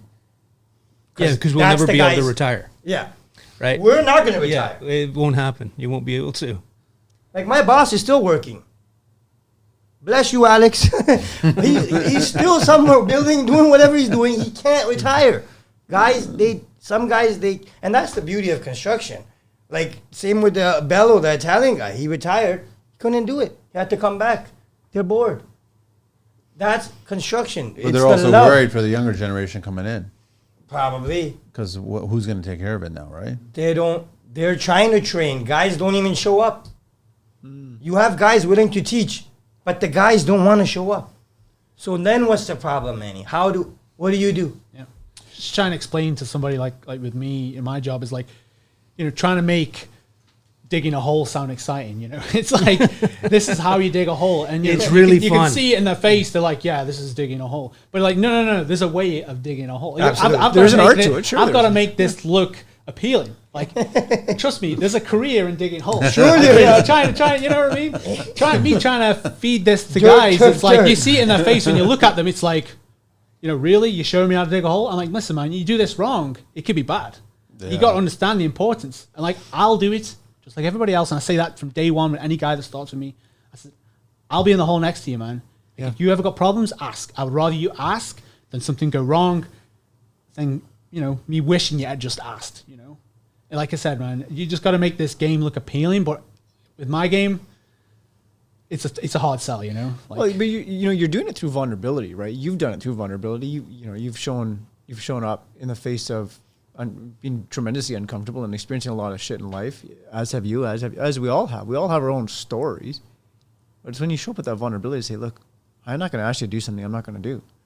And yeah, sometimes it does suck to dig a hole. And other times when, you know, when we were talking about this, when it's pissing rain and you're digging and there's nothing else on your mind except dig this hole, there's something special about that. Whether it's no different than sitting in front of water, for me, that's or, like kind of a or break. praying, yeah. or whatever that is, right? If I could just concentrate on digging a hole, I'll say this. I said this before. Like, I'm kind of envious sometimes. I wish I was doing this right now. I wouldn't have to be running around, you know, driving around, you know, stressing my ass off. I would rather be just doing what they're doing, worrying about that and nothing else. That would be But that's your experience. You're discovering moments of peace. Yeah. And you're realizing how important those moments are. Yeah. But there's something, guys. There's something fundamentally different about men and women too, right? Men, we're traditionally. There's always exceptions to the rule. Except men, most times, do a task and like to appreciate the task. I want to dig the hole, stop for 7 to 10 seconds, appreciate my hole, and then go on to the next task. Where a woman is psychologically and fundamentally wired different. Where she can dig a hole and then figure out, okay, from the hole, as I'm walking back with the shovel, I'm going to stop and wash my hands. No, it's like, I want to dig my hole, appreciate my hole, and move on. I've had a few. I mean, I had one girl that worked for us. We've had a few come in like, yeah, don't worry. I could work next to the best of them. I'm like, not a problem. Like, come on in. I don't judge That's anybody. not the issue. Yeah. I don't judge anybody. I Yeah. don't judge nothing. Not a thing. And we had one girl, absolute trooper, but she was like a farmer. Like her dad was a farmer from Ireland. Mm-hmm. She's a worker. And you know what it's like with being a girl and a farmer as a dad. Like, you ain't get no sympathy. Right. Like, you ain't say, Nope. my back hurts. Be like, Nope. go home. It's like, don't waste my time. You get no sympathy. Like a dad in construction, you tell him that my back hurts. What are you going to get? Like, come here. Like, let's give that back a little rub. You ain't getting that. Like, just deal with it. Like, go home. Do what you want. Like, you'll get no sympathy. And you get that reaction. That's the old school reaction. Is like, they do wind you up in the day. That's what they used to do. Like, are you going to do anything today, or are you going to keep working slow like that? You're getting these digs all day long. And that was the way it was. And you can't be like that anymore. I had one guy who was like that with new guys that come in, and they'd be gone in a couple of hours. Like, he was the way I was brought up. He was teaching guys that, giving them abuse. You're giving them encouragement, so to speak, but in like, I don't know the way to describe it. It's like in a construction manner. And they didn't like that one bit. Like, guys would be like gone in a couple of hours. It'd be like, I'm not dealing with this. But like, he hasn't been serious. But he's giving him, we call it, he's winding him up. He's getting him. It's hard to describe, really, but yeah. There's a lot for all of them to navigate through, right? And then I guess sarcasm, I don't yeah, understand but it's part of it, right? Yeah, and it's not being done maliciously. It's just, it's almost trying to figure out if you can be a part of our group. Yeah. Like, It's a you little know, test, A little yeah. bit of a hazing. And then you Yeah. give it back. That's the way it was with us. You just say, you don't fuck off, and they'd be like, they'd all start laughing, and then that was the ice That's broken. it, and that was it. Done. You just have to. I'm give not it, disagreeing give it with you back. guys that the younger generation are softer. Right. And I think that if they could realize that there's potential here, that they could be a part of the 1% of construction, they'll be very, very successful in Logic. whatever that definition is. That's it. They're on a path of gold, man. If you Yes. can, man, there's like the way it's going, the possibilities are going to be ginormous, like unreal. Yes. If you But they gotta want to be uncomfortable. And, yeah. like we were saying, right? the Like grind, man. You gotta. Like when I was coming through, like Yeah. the guys that brought me through, they weren't nice. No, they weren't right. caring about my feelings. It was just we load went the through a truck, lot, make sure yeah. it's right, go get me a coffee, and you ate shit. That's just what you did. But you just, it was normal. Like that's what we were supposed to do. And now you got guys that are willing to talk to you and guide you through and work with you and try to get you into the team and keep you there. So, yeah, there's got to be a change. It's got to change, right? More talking, more coaching, That's all it more is. leadership, Yeah. right? And the podcast, man, like that's again, like I said, I'm always people mad on podcasts. Just us talking right now, doors are opening, man. Like people Yeah. are thinking, what people want to listen to me? Yeah. Like that's even a possibility because like never was. Yeah, I believe that. I think there's a lot of guys even right now are in a job and they're just like, I don't even want to share that information because Of course. I know. I People don't know see if it as I'm a gonna weakness, get yeah. fired, and that's the problem still, right? Meanwhile, they're just going to grudge through. We're just Keep going to going. continue trying to reveal the reality, I guess. Crack the shell, man. The You new really version got of to it. That's all it is. That's all we're trying to do. But We're will gonna- it make changes? It will. It will yeah, for sure. I think it totally will. I think you're Yeah. going to get a lot of the younger guys. You're going to see. get a lot of the older guys listening too, going, Yeah. holy shit. Yeah. I didn't realize there was more of me out there. I'm like, Yeah. there's lots of more of you out there. That's what I didn't realize. Yeah, there is. There's a lot of guys in over the past few years running in guys to Home Depot and literally being in the parking lot for 2 hours talking to somebody. And you just venting. There's just got to be that time where you just settle down. I and get it. I relate. You got to get to I've the been job there. and get work done. I've seen but it. I've experienced it. that Yeah, conversation you is can a game give changer. you can give them a path. Then you Yeah. can say to them, "This is how I dealt with it. Might not work for you, but this is how I dealt with it when I was in that situation." Guidance, right? This is what we all need. I mean, man, I mean, we would all prayed for guidance back then. Back then, God, yeah. I know. Like, just somebody just to tell you, like, listen, man, calm down. You know, you need to deal with it this way. That would have been like a godsend back then. But like I said, man, we all need guidance to. Especially if your circle's small, because mine's small. It's So you don't know who to reach out to, right? And you don't have you have buddies, but you're like, and you don't want to burden anybody. That's and the you're one just kinda plus of like, digital. We though. don't share. Yeah, right? We don't share. you're not Which sharing. men have to do more. We Yeah. have to let down our boundary and share. Yeah. And whatever, fuck it. See what happens, right? Yep. I don't think anybody's ever going to say anything negative about men, either on the show or on the site, sharing. Not that I know of. Not that you know of, but like you see, like on the sites, it's more like, right? So it's weird, but that's one thing on my sites I change is where I want you to share with me. What's up, man? But you guys know what's Right? going to happen now, Those right? they start getting all like, you know, like when you say, "Oh, I'm open, I want to know, listen." but they're that's. like, I think that's the stereotype. I think that's we're destroying the stereotype, Right. and I think what's going to happen, because it has already happened, where I bump into people and they'll come up to you and possibly look around to see how close anybody's near you, to see if they're in earshot, and they'll be like, "Listen, you know that episode? Yeah. Actually, when he said that, it made a lot of sense, man. It connected with me, right? You know how many people reach out because of your episode when you opened up about your dad? Alhamdulillah. Like, I'm I just love saying, that. a lot of guys are going through that, and as you get older, we're gonna have losses. Yeah. It's just like, so I know that they'll be quiet about it, but I think, and that's why I'm very respectful of anybody that's come on the show and opened up. They're realizing that we're breaking stereotypes. Like, we're not feeding into the stigma of construction. I've never been that GC on a site that has looked at anybody that fucked up or questioned and thought it was a stupid question. It was never a stupid question. Yeah. You're just trying to educate. You're just trying to learn. So it's like we're two halves of a whole. That's all it was. So then I'm not going to question you. has anybody else in construction as a boss ever felt like, because, you know, I treat people how I want to be treated. 100%. Whatever you find in construction, I don't know if it's just a Canadian thing or what in Canada, but what I find is if I approach people and, you know, I'm reasonable with them, I'm nice with them, I don't overreact when things go wrong. Do you ever find the odd guy that's trying to just test your buttons and see if he can, because he sees that you're approaching him as a nice person, he tries you and like tries to like step over you in some shape or form. I've had that a couple of times where the odd guy is like trying to, he like cuts off your conversation or he tries to big man you up over you, you know, kind of like. It's happened, and I just don't work with them again.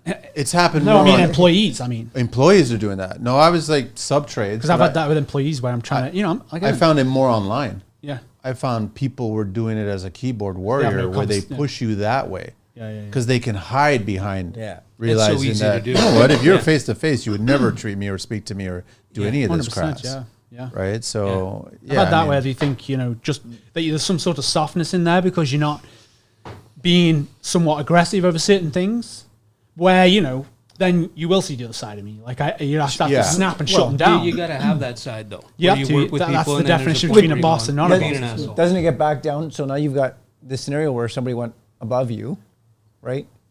You know, do you have to show up as an asshole? Maybe, maybe not. Depends on the context. But the other thing, I think it's good to have that in your pocket Yeah, though. you have That to are cut them in sure- half. It, but it, you have it to could be an show asshole. up. You gotta do It that. could show up. and like, you know, rather than hiding out behind that gossip, take it on. That's where we get to get uncomfortable. Like, hey, Yeah. man, listen, when you went above me and talked to the engineer without getting the whole full story, here's the impact of that, right? So if this is where the digital world sort of disconnects people, right? And even inside organizations, you know, as a boss, as a leader, somebody goes above you. Listen, if you've got an issue with Jonathan, the best guy who can solve your issue is Jonathan. Have you had this conversation with him? No. Well, I encourage you to have that conversation and support him through that. Yeah. Right? Yeah. You know, that's what. I've had it before, you know, a guy's messed up. And I'm going to be a bit stroppy about it. Of I'm not going to course. start screaming. I'm not going to start shouting or throwing tools around. I'm a bit stroppy about it. I'm like, okay, so I told you to do this, and you did this. And they're like, yes. I'm like, okay. So what do you think we should do differently like next time? You know, I'm trying to be reasonable. Kind of grind the teeth a little, you know. Get them to the solution. What should we do differently? Yeah, how do you want me to react to this? Because Yeah, you I'm know trying what? to not be, I'm trying to not be an asshole now. And then this other guy pipes up. Why are you being stroppy with us? Like, snaps off. Like, why are you being stroppy with us, Cliff? Blah, blah, blah, blah, blah, like this. And I'm like, I was perfectly fine. Yeah. Until you piped up. Like, Yeah. and then I had to, like, cut him in half. I was fine a minute ago. And, like, you know, again, this is where the boss comes out. You've got to be, you know, cool, calm, collected, but sharp. You know, you've got to cut him verbally. But, you know, not, you know, don't physically get mad. But there you But set you've the really boundaries, gotta- right? Like, guys, the I'm going client's to be. hearing you and you're like, The hyenas will always test a lion. 100%. Yeah. 100%. But then That's what I'm occasionally saying the is where line, you're right? trying to come off as reasonable. Sometimes you get the odd guy who tries to like test your patience. Of course. Yeah.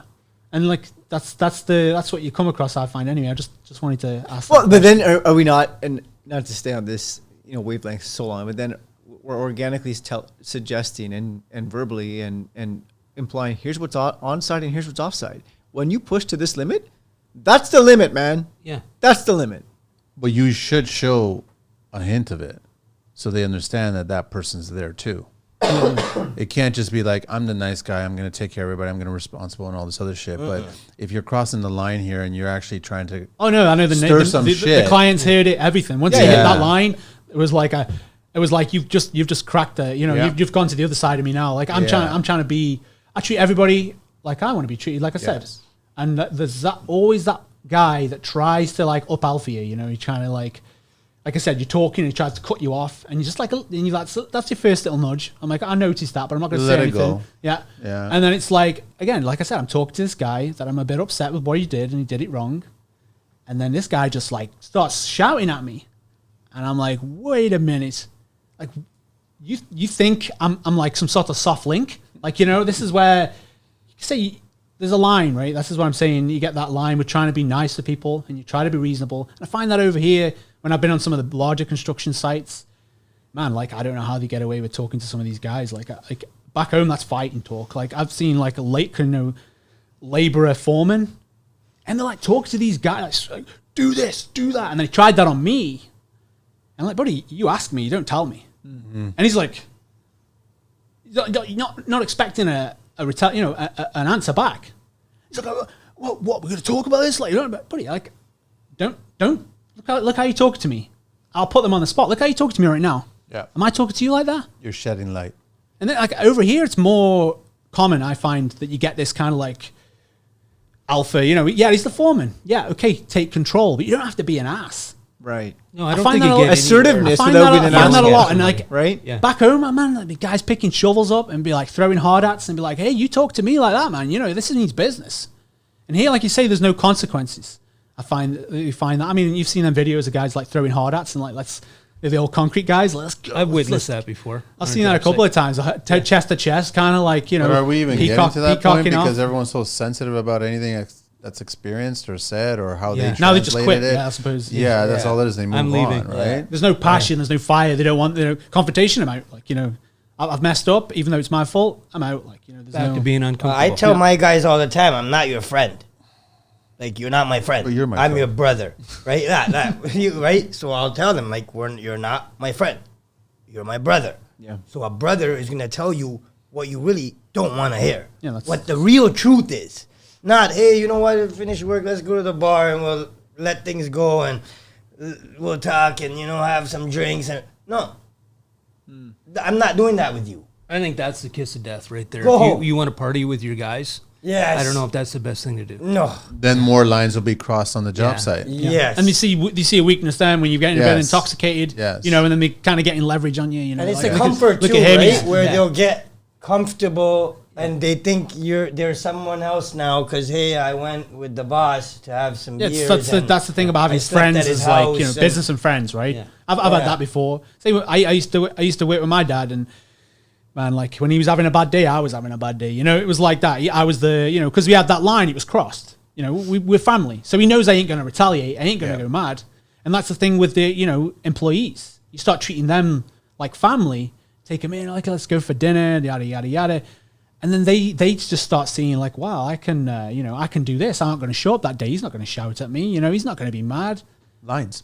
Yeah. Yeah, you can be know. good to them, but don't You need to Cross get that the line line. on paper. Yeah, I think you is just the main have to have thing. I that think line. you know you have to hand them a contract when they start, and like this is the line kind of deal. You got to have that corporate line, right? That line between business and pleasure. And you know, I always want to treat people that work for me, you know, as almost like buddies, I suppose. You know, I want to be friendly. I want people to think that, but So you can get that camaraderie where it's like I want that brotherhood. You know, that's what I'm used to. I come from a Yeah. military background, so that you know I wanted that military background where I don't have to treat people like children. I tell you to do something, I'll show you to do something. You learn, you do, we move on. You know, But today you're getting adults that are all children, majority of them, Right. in construction. rolling their eyes, drinking that Monster Energy drink like it's water. Like 3 or 4 of them. I had guys having like 2 for breakfast, no food. Oh my god. And they're like in their Makes no 20s, like early, like 19, 20 years of age, and 2 Monster Energy drinks for his breakfast. I'm like, man, I'd be dying on the floor right now, grabbing my chest. Like, my eyes would be beating with the rhythm of my heart. It was like, they're just drinking like they're nothing. Man, it's a whole different world. We're going to wrap it up. You got any thoughts, Jonathan? And anything you want to express? For me? I want to express gratitude, guys. Like, Yeah, thank you very much. for vulnerably showing up wholeheartedly and sharing your insights, your knowledge, your stories. Like, we've all got stories. We've all got shit. And I think the biggest thing here is, you know, we're all in it together. Don't be afraid ever to reach out. I think that's the biggest takeaway for today is that 100%. if you look around this table, everybody's got a different experience, different story. So thing I just want to say is thank you. Thanks for making the time. Yeah. Thank you very much. Well, guys. thank you to you guys doing this, because this is it's 100%. going to shed light. It's just going to. And then this is obviously a massive part of construction. Is obviously, like I always say, there's no wealth without mental health, and it's 100% true. Like I could have kept grinding even when I hit that wall. You know, I could have kept grinding down that road, and who knows where I would have went. But I do want to ask one last question. How's work? Everything good? Pretty much. Awesome. Yeah. I was busy? slow coming out of Christmas, but right now it's great. everyone Yeah, had that I little love it. dip, I think, with the with the interest rates and whatever else. Yeah. But once that dip was over, everyone seems to be back to business. Even though it's a little, obviously everything's more expensive, fuel's expensive. That's obviously nipping you a bit now because I think obviously people's some of got the their head around it, and they're Yeah. just like, I still need it ain't changing. Let's move. whatever it is done around the house. It's maintenance even around the house. Whatever it is, you're going to need something done. Yeah. Holes dug, whatever it is, something needs to be done. Yeah. That's the beauty of construction. No matter what's happening and actually one of my uncles, a big stock guy, told me this, that construction is one of the only things where no matter what's happening really with the market and this and that, people will always need stuff done in their homes. And there's actually people who make money during these hard times. course. And it's just how you set yourself up, right? And the way with construction, if younger guys and everybody getting into it is, you learn that one trade or a couple of trades and, buddy, you're the stock now. You're going to rise. There's no stopping you because we're going to be surrounded in a time of just computers. Is there really going to be concrete, guys? 20, Yeah. 30 years from now? Yeah. I hope so. Yeah. I hope it's still not going to be You're gonna us. still be Don't doing worry, robots will not We're gonna take be doing it over. still, right? But And we'll, even we'll if- be on little electric scooters instead. Yeah, with the exoskeletons. Hilti's electric making now, seats, and yeah. we're like 90-year-old guy. Because the young guys are scared. But the real problem is Right? those robots will not be able to handle the new crew that's coming in for any mental health issues. That's true. It will not be able to do it. Yeah. Yeah. So I thank you, gentlemen, for being on the show. I thank you so much for sharing. Thank you, Jonathan, so much. We're going to continue doing this. We'll see how many we can pull them off, but I think we're just going to keep on. And don't be surprised, people reaching out to you, young and old or what have you. Again, anybody want to reach Yeah. out to me, like the brother said here, I'd love that. Young guys, old guys, anybody, man, reach out. I have no judgments. I will never judge you. I'm here all years. Just trust me, like, you know, no matter how low you think you are right now, we've been there, man. Yeah. Yeah. When you're scratching that barrel and you think, you know, literally the world's crashing around you, it ain't. There's things happening, you know. People will talk you through this, and I'll definitely be one of them if anybody ever needed that. And, yeah, keep grinding. So just share the deets again for everybody so they know. Clint, Fieldstone. Fieldstone, FS Fieldstone at hotmail.com. You know I'm old when it's a Hotmail account. As long as you don't have a MySpace account. Oh, don't even. Yeah. Clifford.